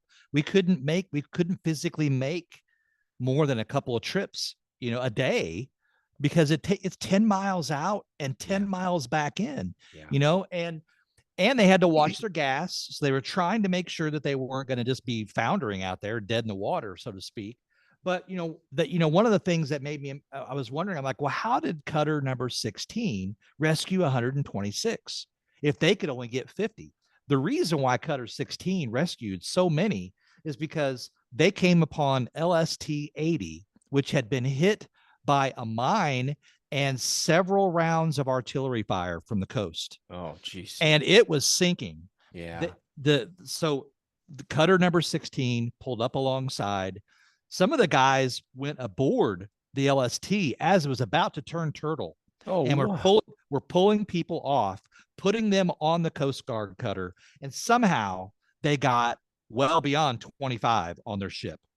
They got a bunch of people on that ship. And it's probably where the British nurse came from. Yeah. Probably from that LST. Yeah. Yeah. I mean, but he's like, oh, not more than 50. Look, those are 50-ish of them, probably the most grateful. I mean, I just, when you think about all the ways that people died on that beach, the fact that that many people were saved is kind of a miracle. Very true. Yep. Okay. So here is a younger version of Jack talking about what their instructions were as they did the rescue operation. There's no telling how many more that the Coast Guard had picked up. We were given orders. If they're dead, leave them alone. Don't pick them up as far as that's concerned. And there were so many of them that were incapacitated, arms blown off, legs blown off, that you only look for the live ones. Mm-hmm. And you could generally tell that, oh, help. But and they go into the beach, even a mile or 2 miles out, they could hit a sandbar. Now, some of these LSTs would hit the sandbar, then they had to throw their anchor out the back and start the motor up to back up to pull them out of the sandbars. Then also, closer to the shore again, there's a lot of sandbars. And some of the coxswains of these LSTs, LCVs, the smaller little craft carrying the soldiers, thought they were already close enough. So they threw down the gangplank to let them get off. Well, they weren't in close enough to the shore. So they go down in water probably 7 feet. We lost an awful lot of men. Those soldiers drowned because of water, they couldn't swim. That answers I always wondered, you always read and saw these landing crafts going on the beach and they drop the front and the guys jump in the water and they die. And you just wonder, how in the hell did that happen? Were these guys just spooked because of the fire they were taking? Well, that makes perfect sense. I mean, these guys it's dark, it's smoky, you can't see the beach. They would have thought that they just beached the beach, that they actually beached the landing craft. So that to me was a really interesting, clarifying remark that has changed my perception about the cause why so many of these men died by jumping in the water over their head. Yeah, I mean, how many times have you been at the beach and you're going out deeper and deeper in the ocean and you get into these runnels? You Yeah. know, the areas where all of a sudden you're like, oh, it's only knee deep here. Then you keep walking, it's like up to your chest. Then it gets up to your chin. Yeah. Then you keep walking, you're like, okay, and now I'm coming back out of again. And you come back up to another shallow area. Yeah. That's what these guys were doing. And it was low tide when they were coming in, Yeah. so they were hitting these things all the more. And the further out they were, probably the deeper the runnels that there were, and there was a storm that had just come through the day before. So there was a lot of shifting sand that happened there that maybe the sand tables were not as accurate as they thought they would be, because they had frogmen and, basically the versions of today's Navy SEALs that were going out there months ahead of time, mapping out what the underwater obstacles were like, how deep the water was at low tide, high tide, where the different runnels were, where the different sandbars were, and that sort of thing. Yeah. And a storm coming through there would probably move stuff around so much that it was a free for all at the end coming in. I would have probably been the same way. If I was the boat coxswain, I would have been like, yep, all right, here we are, guys. Let's ramp down, get out, because I'm going back. Yeah, you can't see diddly squat, and you have beached. You can go no further, so you just have to assume, well, this is it. And not only that, but based on the intel they had, they, like you said, knew the sand tables. As geoscientists, we've been fortunate enough to go on field trips, and probably one of the most eye-opening one for me was something called a modern depositional field trip. So I think a lot of people think of geoscientists, I think of looking at old rocks and fossils, but we look at the young stuff that's happening today. It is such a dynamic system. There's really almost no way with the technology they had back then they could have predicted where those sandbars would have been after a huge storm like that. You heard them talk about the waves and the swells. I mean, the storm was it was still in its waning phase when the invasion occurred. So, I mean, that really helps clarify something that I never entirely understood until he just explained it right there. Wow, that's why these oral histories are so amazing. They're great. Agreed. So, yeah. All right. On the boat weighed about 145 pounds. So it's easier for me if I get down to the water and help somebody out of the water, as far as that's concerned. Then they had the larger boys to pull us up. But we would try to get all we could onto the net if they could help themselves up. And many of them, the water was probably 48 degrees. So it'd be awful hard for them to maneuver to help themselves at all. So we had some way to get out to get them and pull them to the boat to get them aboard. So what always amazed me about this whole operation, as primitive as it was in the end, is it was just good old fashioned muscle. Yeah. You had some big guys on the boat. You had the little guys like Jack. He said he was about 145 pounds. Yeah. And he'd swim out there, grab a guy, they'd pull him in with the rope. And then the big guys would grab the dude and pull him up onto the deck. Yeah. I thought they'd have like a davit or something like that, something they'd come over, they hook onto him with a cable and winch him up out of the water. But no, these guys were pulling 50 of these people out of the water. I mean, guys, and you don't know how big these guys were, how much equipment they had on. They're all soaking wet. And that's some burly, like, lumberjack shit right there. Yeah, that's right. You know what I'm saying? To be able to do that is I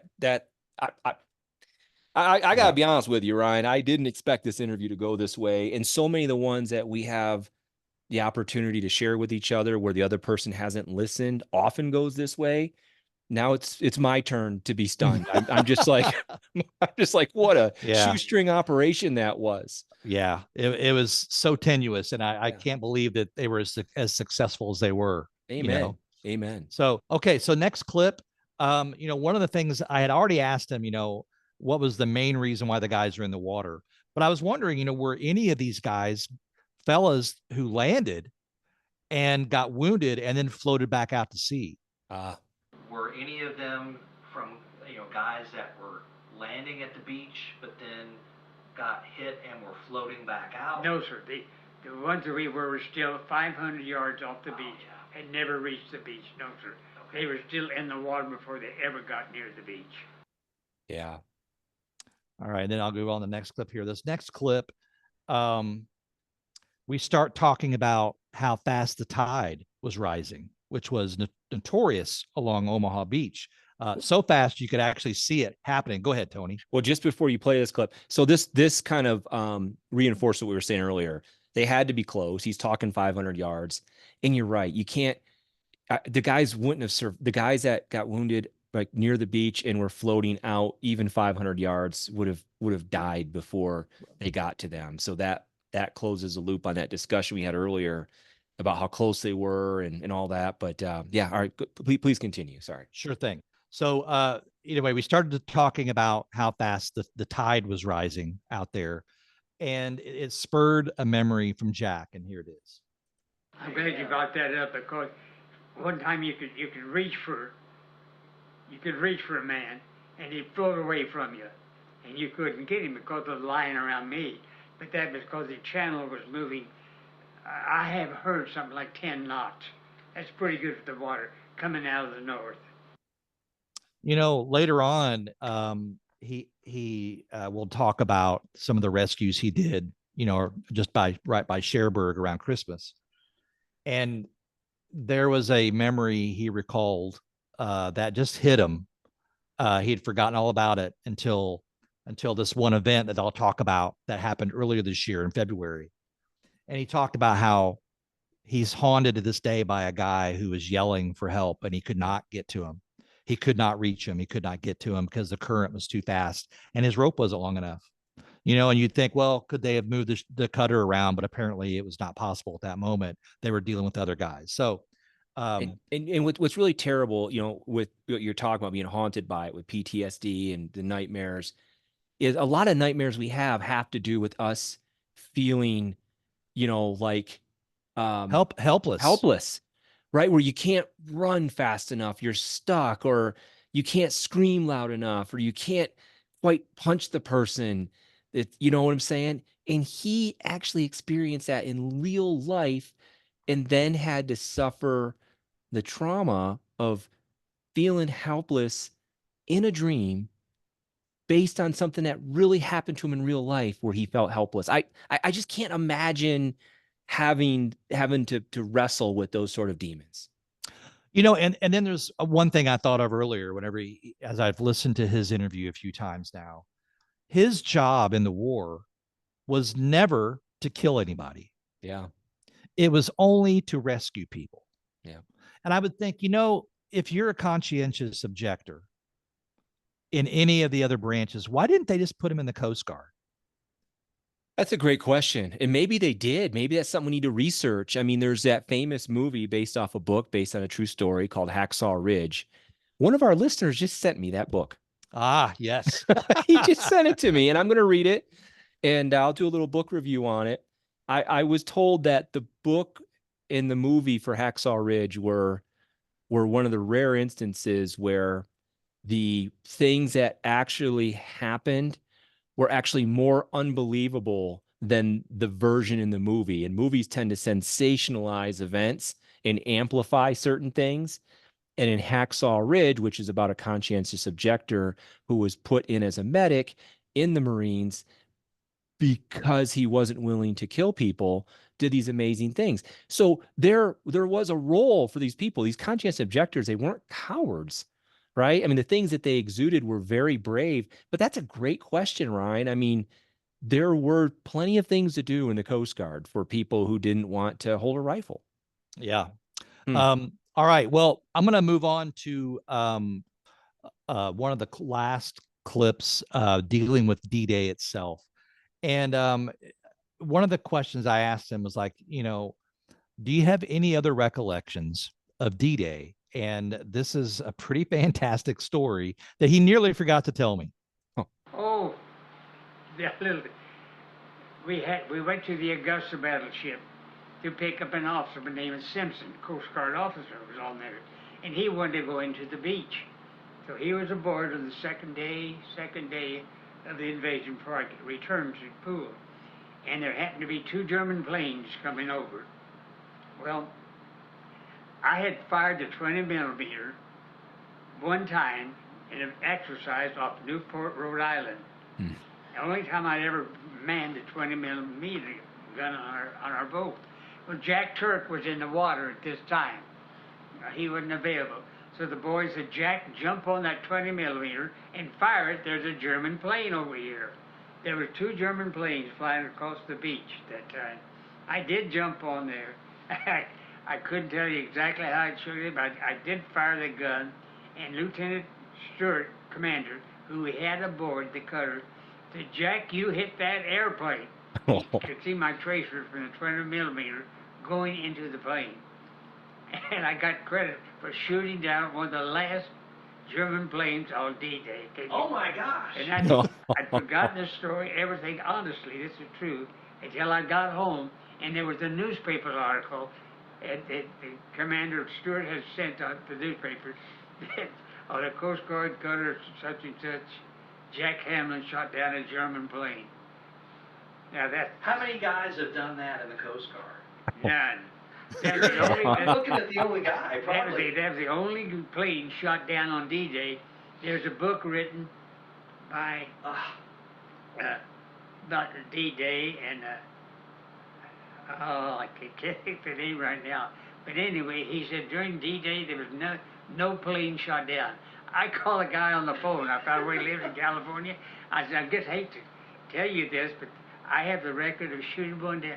Well, he looked it all up or whatever he did, found out about newspaper. Did he issue a correction? He corrected, yeah. He corrected. Wow. Did you get any sort of like accommodation or anything for that? I had a letter, that's all.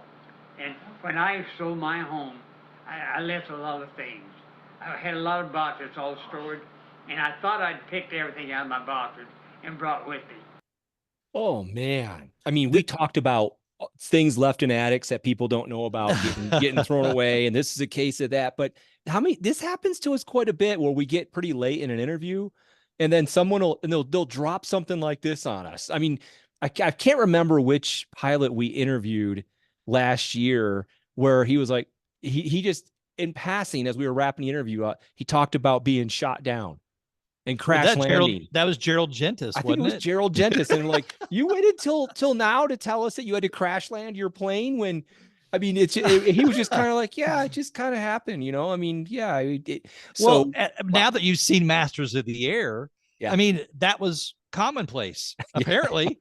So that's why he was like, oh yeah, I got shot down, but nobody got hurt. We landed in friendly territory, you know. Oh my gosh. But you know, what's interesting is that when I was doing some research on the Coast Guard, there's a bunch of stories in the Pacific where the Coast Guard played a big role, a huge role, more so than even on D-Day here in Europe, on landing Marines on Saipan, Tinian, Guam, all that, and rescuing them in the same way. And it's really incredible. So when he said, are you only, guy in a Coast Guard, or you asked to shoot down a plane? He goes, I'm the only one. He probably was. But I will say this, the bravery, the heroism, the men like him in other theaters, fishing, invasion forces, our guys out of the water, that happened all over the Pacific. What you're hearing here, audience, is the tip of the proverbial iceberg of what the Coast Guard did. And we're fortunate enough, this is the only Coast Guard guy we've ever interviewed. And we were fortunate, blessed enough, I guess, to have run into Jack and be able to have, the ability to kind of showcase the role that the Coast Guard played in these rescue swimmers, that what they did on these invasion beaches all over the world. Yeah, it's amazing. It's truly amazing. It's humbling that we can be sitting here and playing some small role and being able to talk to these guys. So it's mind blowing, really. Okay, so next clip is the younger version of Jack talking about another rescue that they made of a downed pilot, actually. And on about the fourth day we got back to the beaches, or the fifth day, about the fifth day, we saw a parachute coming down in the harbor. It was still under the control of the Germans. And they had E-boats there, and they had long-range guns, 88 guns. our skipper, John Kellum, radioed into the headquarters asking, should we go into the harbor to rescue this downed flyer? He hadn't reached the water yet. And he got no answer. He got no answer. Finally, he took it on himself. Let's go get that boy. So we all went in our boat, just one boat, went in to the harbor. We could see E-boats. We were that close to the harbor. We could see in the harbor the E-boats. E-boats is the Germans, same as that's what they call their PTs. Oh. They were faster even than our PTs. Our 83-footers only went to about 20 knots as far as that's concerned. Our PT boats probably went 40 knots. But those German E-boats, they call them, could go probably 45 or 50 knots. They could outrun our PT boats. Luckily, we got in, found the flyer, picked him out of the water. He had a big scrape on his leg where he parachuted down the airplane. He was scraped up pretty bad. And our little pharmacist boy took care of him after I got him out of the water. And we saved him. And our skipper was called back. After D-Day, our skipper came back to the Coast Guard Academy and was awarded the Silver Star, I do believe. Good for him. Yeah, isn't that amazing? And here's a little background for our audience. Le Havre, the harbor, was to the southwest of the invasion beaches, and he's right. It would take time for our troops to move that direction and close the noose on the Germans there. It was a large French, at the time, occupied by the Germans, naval base. And he's right about those E-boats. Those E-boats were much bigger than our PTs, much more heavily armed, much more dangerous. And the fact that they just rolled into an occupied German harbor full of naval vessels during wartime to go rescue a downed airman is amazing to me. Well, and I'm thinking to myself, they said this was day 5 after the invasion. That's what he said at the very beginning of the clip. So June 11th. Okay. Why, with these E-boats that were super fast? Yeah. They had to have seen this pilot parachuting down, and you get this 20-knot Coast Guard cutter lumbering in, and picking these guys up. Why were they not intercepted, chased out of there at a minimum by these E-boats? Were they all like, screw the water, we're going to fight these guys inland now? They're coming around behind us, but I can't imagine what was going on with the German command there that they didn't engage that. Maybe it just wasn't worth their time or effort. Maybe it was that. Maybe it's just one down airman. Maybe they couldn't believe the moxie of that little cutter to go in there and pick him up. Maybe there was their attention was focused elsewhere, the fog of war. But regardless of how the Germans responded, they could not have known that when they went into the harbor. They could not have known. I mean, that's crazy. That's like, going into Chesapeake Bay with a German U-boat and picking up. I mean, there's not even a lot of parallels for it. It sounds more like a special forces rescue mission than something that would happen during the course of the invasion with the Coast Guard. It makes me think that they committed, and by the time they realized how scary it was, they were already committed. They're like, all right, let's just see it through, and if we make it, we make it. Totally. And the guy, the skipper, deserved a Silver Star for that. Yeah, absolutely, totally. Yeah. So Jack's time with the D-Day invasion and Omaha Beach is done at this point. Next, he talks about what they did after that and how they would then end up at Cherbourg, where he was at pretty much for the rest of the war.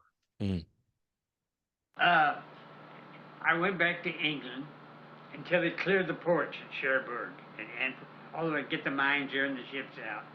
And while I was back in England, that's when I took an examination to become a chief petty officer instead of a first class. And I had passed the examination. But anyway, then after they cleared the ports, half my crew was taken off my cutter and sent back to the States to prepare for the invasion of Japan. Oh. They would go back and train the other Coast Guard people what we did on invasion day. So that's why I only had the half of the crew. So at that point, he only had half a crew at that time. He was at Cherbourg. They, on a daily basis, it was pretty quiet, I think, because that was a major port where they were bringing at this time, this period coming up, it's the beginning of the Battle of the Bulge. Okay. So he's in Cherbourg Yep. And the Battle of the Bulge started mid-December, December 16th, 17th. And a lot of U.S. soldiers are coming from England over to Cherbourg, where they get on the continent and then they head to the front. And so this next clip starts talking about, he starts talking about Cherbourg, but I had asked him if he had ever met any of the guys that he rescued, and it leads into talking a bit more about the rescues he did in Cherbourg. You know, that's funny. You ask that question now. D-Day, no. But there was a catastrophe, like we mentioned, on December of 44, when I was in Cherbourg and I went out to do some rescue work at the Leopoldville when it sunk with 2,200 Americans aboard, but we lost 800 that night. But I had saved some. My crew was in Cherbourg. Half my crew was in Cherbourg celebrating, while I had the two nurses come down with a friend of mine. And we got the call to go out to Leopoldville, was being sunk. Well, from that catastrophe, I did save 3 men that remembered, found out how they were saved, where I was as I was on there, and they came to visit me. So I had a wonderful visit with 3 men from the Leopoldville.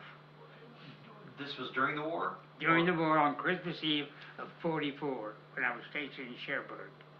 When did the Leopoldville sink? That was on Christmas Eve of December 24th, 1944, sir. You heard the story about the nurses that Yeah. he went with? Yeah. That was the night that they went out onto the ship, and then he had to get the crew back and go out to. Oh. So he had to leave the girls, drop them off, and then go back That's out. Jack's And then I did doctor the wrong speaking. thing. I should have taken the nurses. We could sure use them. Yeah. But I didn't think about it then. I Sure. just let them get off, and I had half a crew plus Saul Levin, Levin was his name, and he was the quartermaster.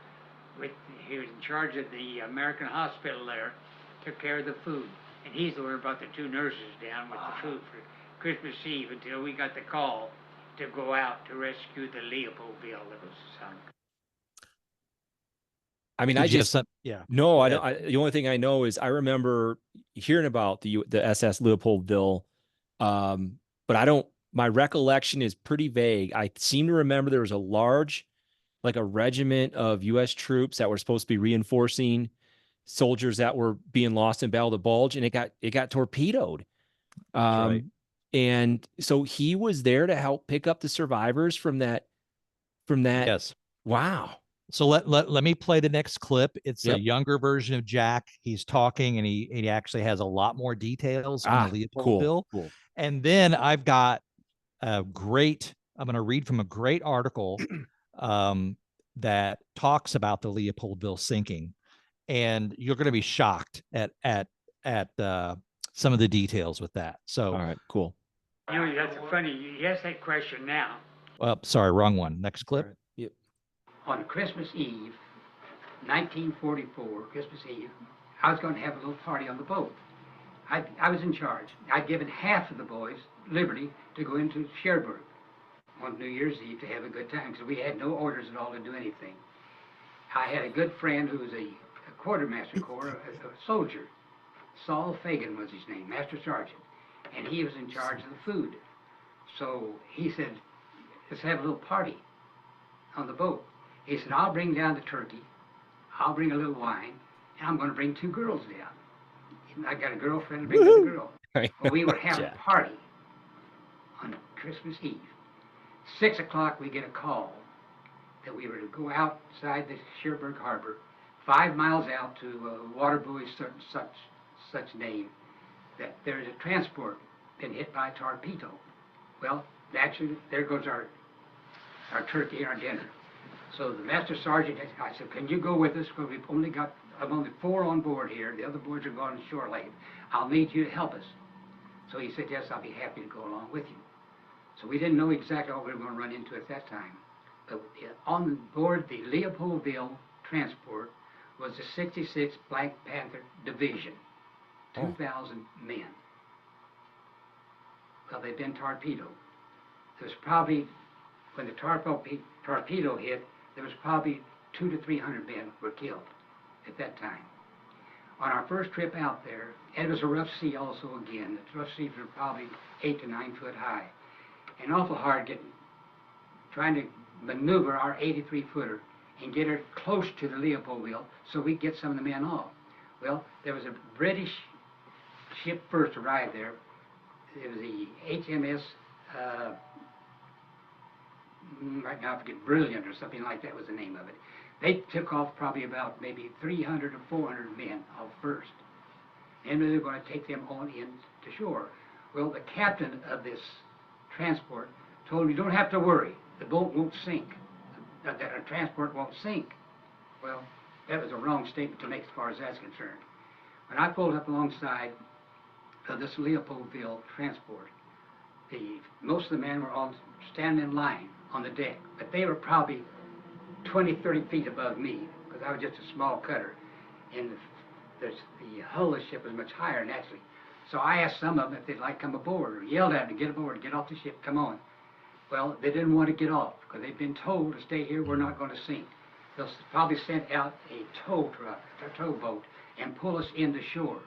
Well, some way or another, the crew had abandoned the Leopoldville. They got in the lifeboats and had taken off, and there was no lifeboats left for the 66th Infantry. Not a man got into a lifeboat to get off.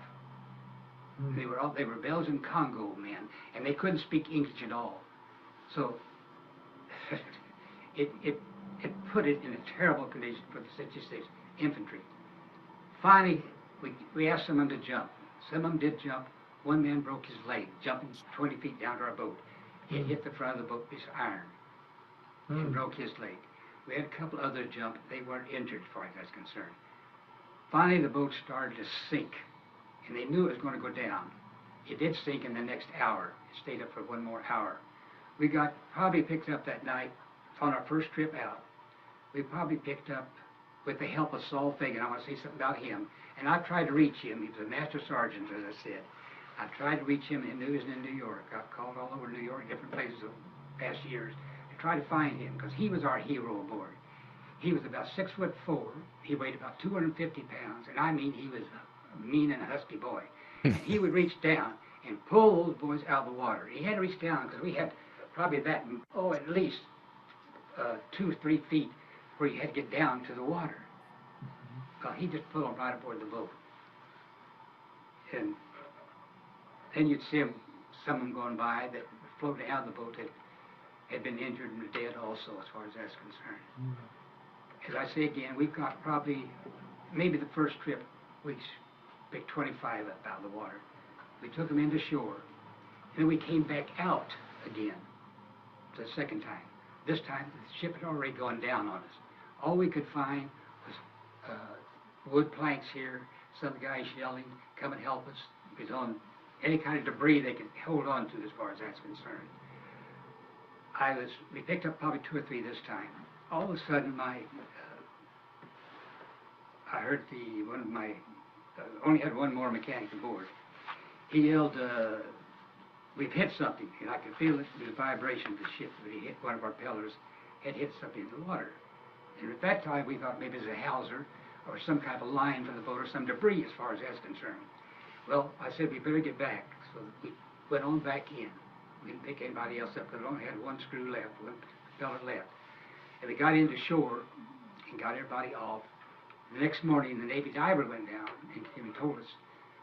And he came up and he vomited into his helmet. He said, "That's a soldier down there in his propeller, parts of his body." Oh my gosh.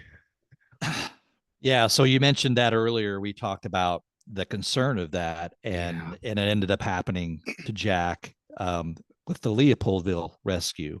That was the rescue that he recalled trying to rescue a guy, but the current was sweeping the guy away, and the guy was screaming for help, "Help me," and Jack could not get to him.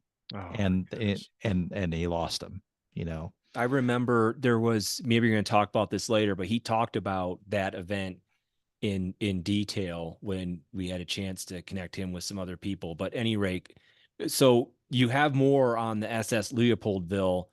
Yes. Go ahead and kick it, because like I said, my So recollection on it is pretty vague. I'm looking at a website now called shipwreckworld.com, and you can do a search for the SS Leopoldville.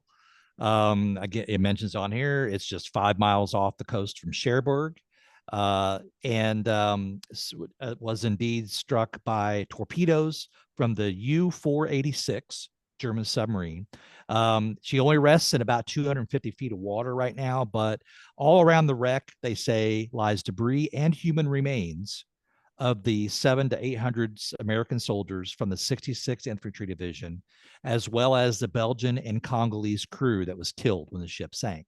This includes helmets, guns, gas masks, personal effects. It is a protected war grave and is a national memorial owned by the French government. So the Leopoldville was actually as a ship that was built in the U.S., but it was a Belgian luxury liner before the war. They would use it to transfer people around, and then we actually took it in during the war, and it became a transport for us. So 5 miles outside of Cherbourg that night, as Jack mentions, it was torpedoed twice by U-486 on the starboard stern. 300 people were immediately killed by the torpedo impacts. Captain Pringle, having received word from his crew that the Leopoldville had been hit by enemy explosives, immediately ordered the Leopoldville to anchor in her position, believing it had just been hit by a mine. Captain Limber did just that and kept the ship tightly anchored where it was and had the only remaining working engine shut down. What would happen next was the disgusting display of cowardice. So those two captains they mentioned, one was the captain of the HMS Brilliant, which was in the convoy coming over, and then the second guy was the captain of the Leopoldville. Most of the ship's crew began abandoning the ship without assisting the soldiers that were left aboard, not even bothering to cut away the Carly floats, which are the lifeboats. Some of the crew even pushed the soldiers aside and told them to go away as they launched the lifeboats. The American soldiers were left in disbelief and confusion as to what had happened. Karma, however, was on their side that night, as Captain Pringle had ordered the HMS Brilliant to come alongside the Leopold to take some troops off. As the Brilliant came up alongside the Leopoldville, the escaping crew and their lifeboats were crushed against both hulls and destroyed, killing and crushing all the crew between the Brilliant and the Leopoldville. Holy God smacked. Whoa. The crew of the Brilliant threw a cargo net between the Leopoldville and the Brilliant to help the American soldiers evacuate. The soldiers began jumping off the deck of the Leopoldville onto the HMS Brilliant. Some of the soldiers missed the deck and fell to their deaths in the water below. In all, over 500 soldiers managed to escape onto the Brilliant. Unable to take any more survivors on, the Brilliant then headed for Cherbourg.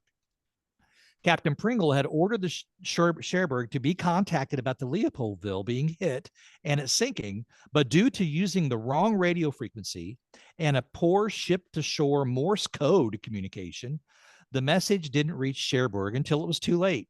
Only minutes away from Cherbourg and just 5 miles from the shore, Leopoldville finally sank stern first into the English Channel 2 hours after being torpedo attacked by the U-486. Oh, man. Rescue craft, which would have been Jack, arrived too late. Although Jack was there while it was still afloat, and he came back for the second trip, and it was the ship had sunk on his second trip. Only a minute. So let's see. Over 700 American soldiers had died from either hypothermia or being dragged down with the Leopoldville itself. Subsequent inquiries found that Captain Limbour, who had gone down with the Leopold, was responsible for the crew's cowardice.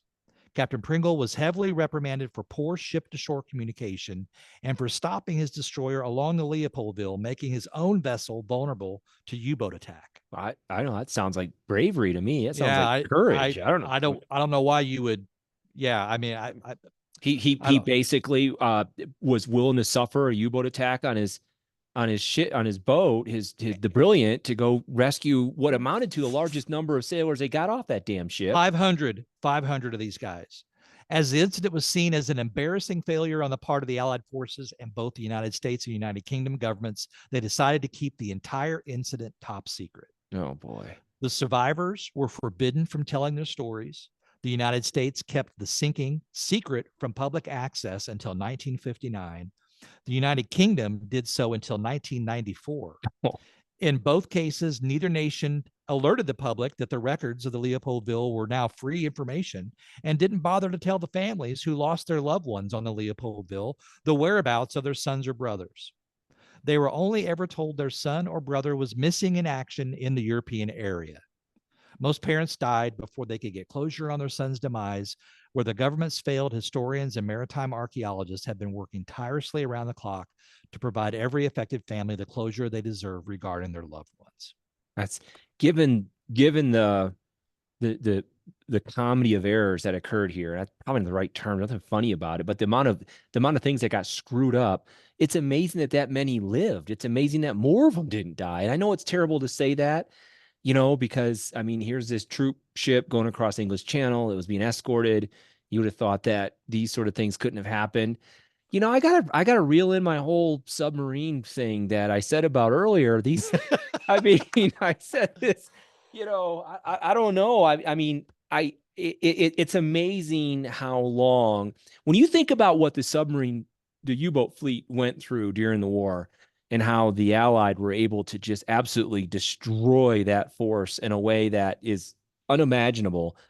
They were still doing this stuff even in December of 1944. That's incredible. Yes. Yeah. That's the thing that, they knew right where to sit too. They knew that Cherbourg was a port because the Germans had used it as a port themselves, Yeah. So let's talk about the U-486, the German sub that actually sank the Leopoldville. So she departed. So she was built, just a little bit of background. She was actually launched February 12th, 1944. Just a few, 10 months before it did the sinking of the Leopoldville here. Mm-hmm. But she she claimed her first victim south of the Eddystone Lighthouse, off of the British Isles, by sinking the Silver Laurel on December the 18th of 1944. She then attacked the Leopoldville on December the 24th, 5 miles off the coast of Cherbourg, France, resulting in the death of a total of 819 deaths on the Leopoldville. She crippled the U.S.-built British manned frigate HMS Affleck on December the 26th, just 2 days later, and she also sank the HMS Capel, which was another frigate, on the same day. She was, go ahead, Tony. I was just going to say, all this happened within 15 days. I mean, from December 18th to December 26th, right? Why? And maybe, and here I am. I'm an armchair general right now, but you had 3 ships attacked by this sub right there by Cherbourg. Yeah. Okay. Why was that area not just covered with sub, the airplanes with radar looking for these subs and destroyers and stuff going out there just canvassing the area? It sounds like the HMS Affleck and Capel may have been a response to that. Their job was to be a sub chaser, and they got sunk. Oh, that could very well be it. Holy That's crap! Very true. Very true.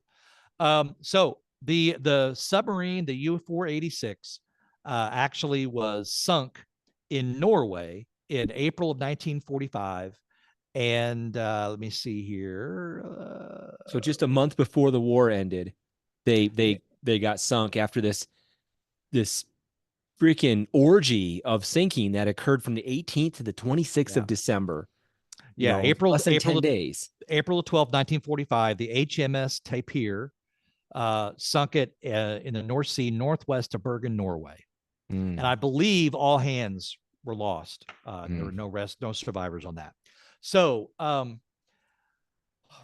there were only 2 cutters that responded to the Leopoldville. Jack's was one of the 2 cutters that responded. If you think about it, if there were, I don't recall, did we say how many survivors there were of the Leopoldville? Because if 500 were taken off by the Brilliant, it'd be interesting to know how many others were rescued by the remaining vessels. Yeah. But there it is. There was over 2,000. There was over 2,000 men on that ship. Okay, there you're right. Yeah, there you go. 2,500 were rescued.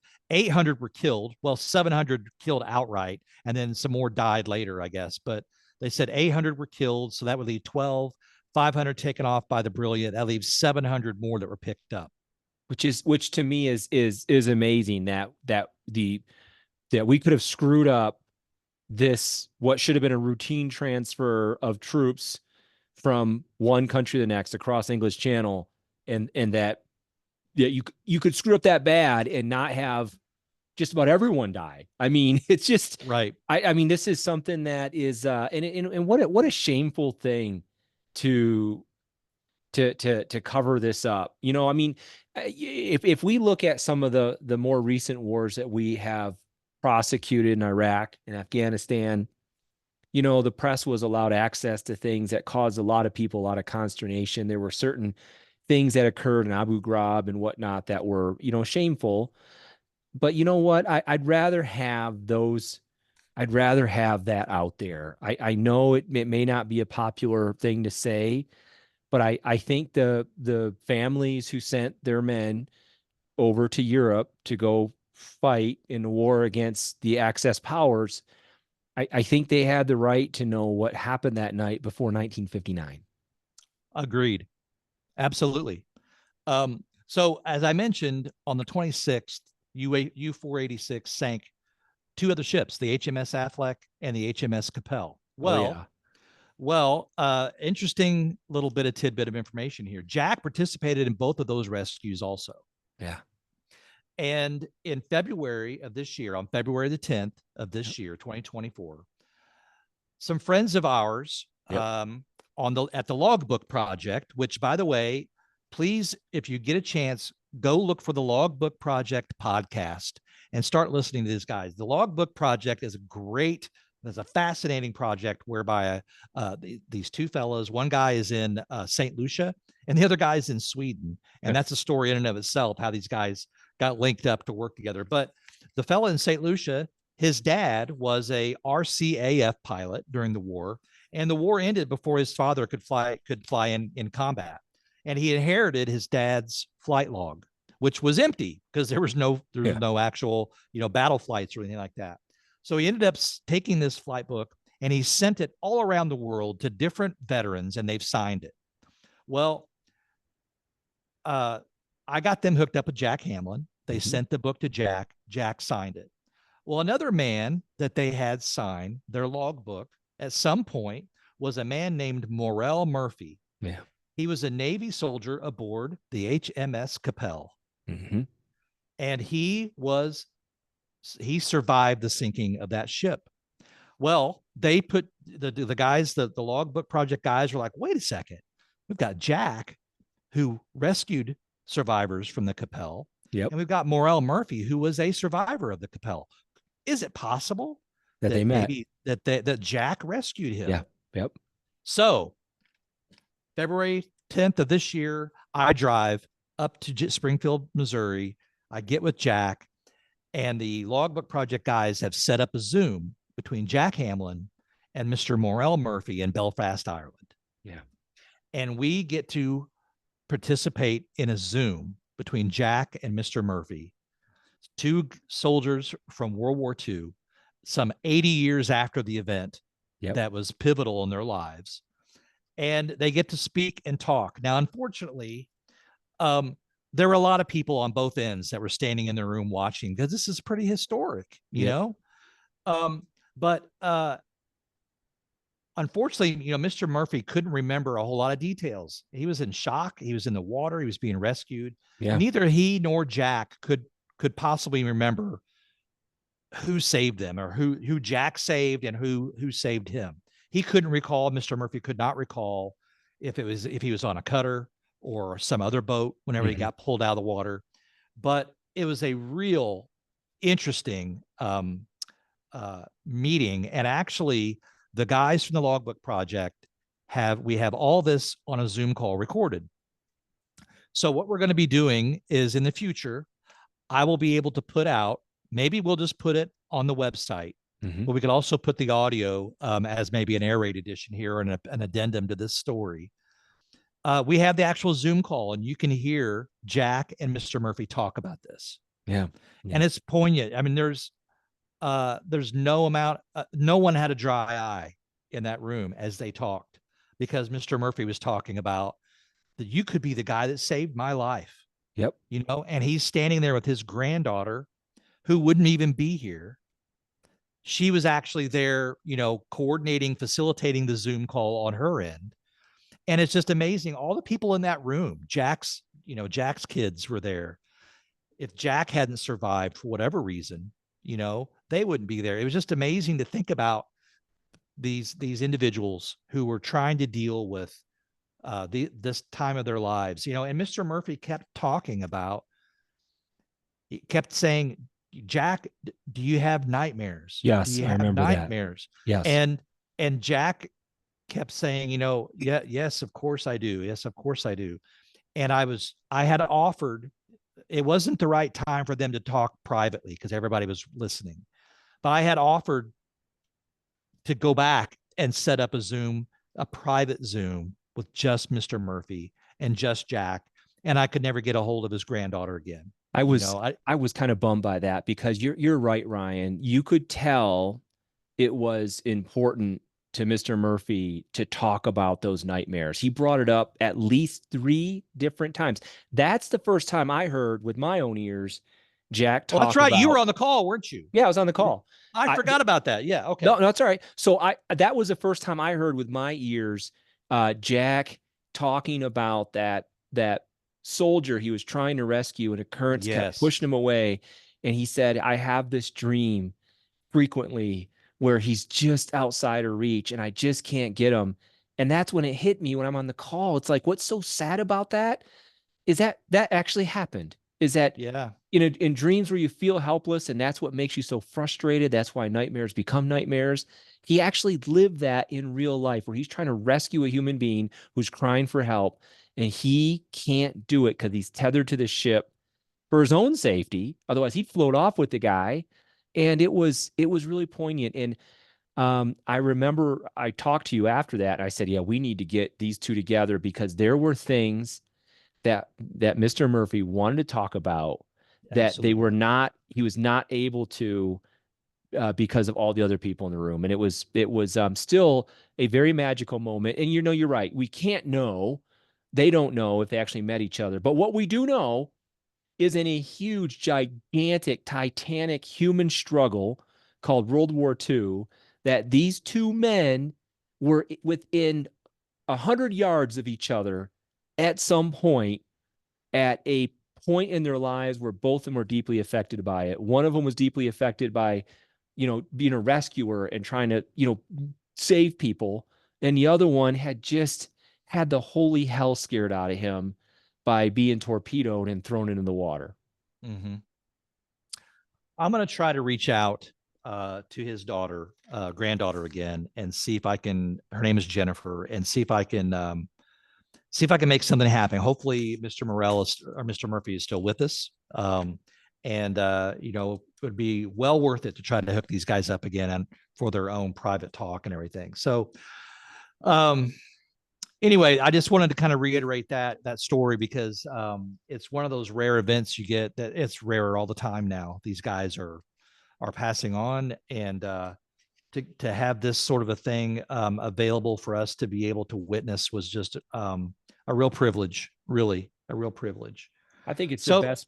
Just real quick, I think it's the best part of this podcast. I mean, audience, we love to be like Joe Rogan, Rich doing this. Yeah, but we won't be, because it's niche-y, and we don't talk about the pop culture crap that draws in a lot of clicks. But being able to have this podcast allow us to connect with people and share them with other like-minded individuals is probably worth it. No, probably is far worth more than anything we'll end up receiving, any accolades, any sort of support financial we get for this show. Yeah. Okay. So those are that's all of the clips of Jack talking about his time in the theater. Now, you remember he mentioned having dinner with the Queen. Yes. Well, I've got a little clip about that and how this happened. This was on the 50th anniversary of D-Day.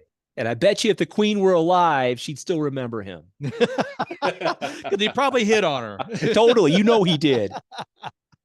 I went back on the 50th anniversary of D-Day, I got a letter from the Queen of England in the War Department. You are chosen one of 75 D-Day members of the American forces. They're invited to have dinner with the Queen. Really, I thought it was a joke. And I said, sis, take this phone call. So my wife, sis, I call her, got on the phone, and it was the War Department in the United States. Said, you'll soon be receiving an invitation to go back to England on D-Day. Will you go? And I said, sure, I'll go if this is the truth.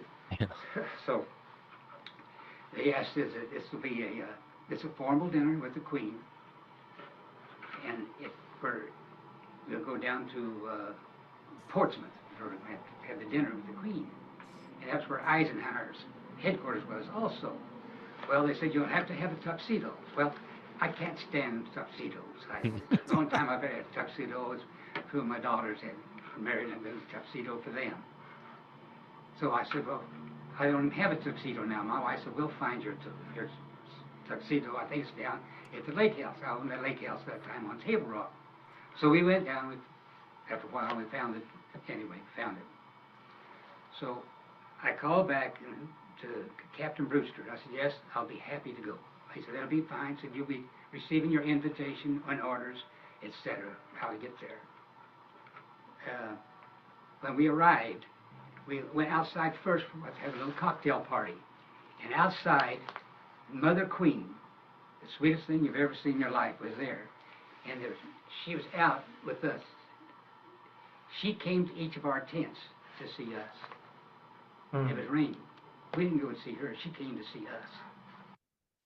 You know, it wasn't until she passed away, which is relatively recently, this is being recorded in 2024, this podcast episode, that I didn't appreciate how much she worked during World War II, she rolled up her sleeves and did a bunch of stuff that was unqueenly, and did the same thing in some of the colonies as they were being moved away from being colonies to independent states. She was a big proponent of that. And I know this can be polarizing. I know the United States doesn't like monarchs. And I'm not saying that I'm an advocate of having a monarch, but as far as queens go, she seemed like someone who kind of always understood that power only comes from what the people give you, and never took advantage of that. Mm-hmm. Yeah, she was a real special person, and loved by so many people, that's for sure. Including Jack. But, Jack, I don't know if that counts, but the bottom line is I wonder, because Jack loved a lot of women. So I don't mean in that way. I mean, Jack was someone who appreciated, women. He talked about having nurses on his boat and all this stuff. And even today, when we went to Normandy, he was, a bit of a flirt, But, yeah. So that, I just go ahead and finish your thought. I was just going to say, I wonder what kind of conversation he had with the Queen. I wonder what sort of things were said. It would have been interesting to be a fly on the wall for that. Well, what was interesting that you might not have caught what he said, but it was raining. The Queen came to the tents outside in the rain, to meet these guys, and have a cocktail with them. That's pretty cool, and I have to commend her for that sort of thing. It's really cool that it showed she was showing her appreciation, and what a great story he has to tell, his family about getting to have dinner with the Queen. Pretty cool. Yeah, one of 75 people that were invited. That's rare company. I don't know the selection process. That's a good point. It was someone had asked him, how did you get picked? He goes, I have no earthly idea. Now the guy who was the commander of Cutter 16 that rescued 126, he was there also. Good. Yes. So I don't know if maybe perhaps it was, who they could find, who was available, who said yes. That it might have been a lot to do with that. Oh, some of these guys would be like, I ain't going back over there, but so there's probably a large part due to that. They probably contacted 100 and picked 75, or something like that. Well, do you think those nurses in Cherbourg who had dinner with him on December 24th, 1944, maybe had some in with the Queen and maybe had a good word to say. Hey, Jack Maybe- and the guys are awesome. You should have maybe- them there. Maybe that's it. And so, good segue there. I wanted to talk a little.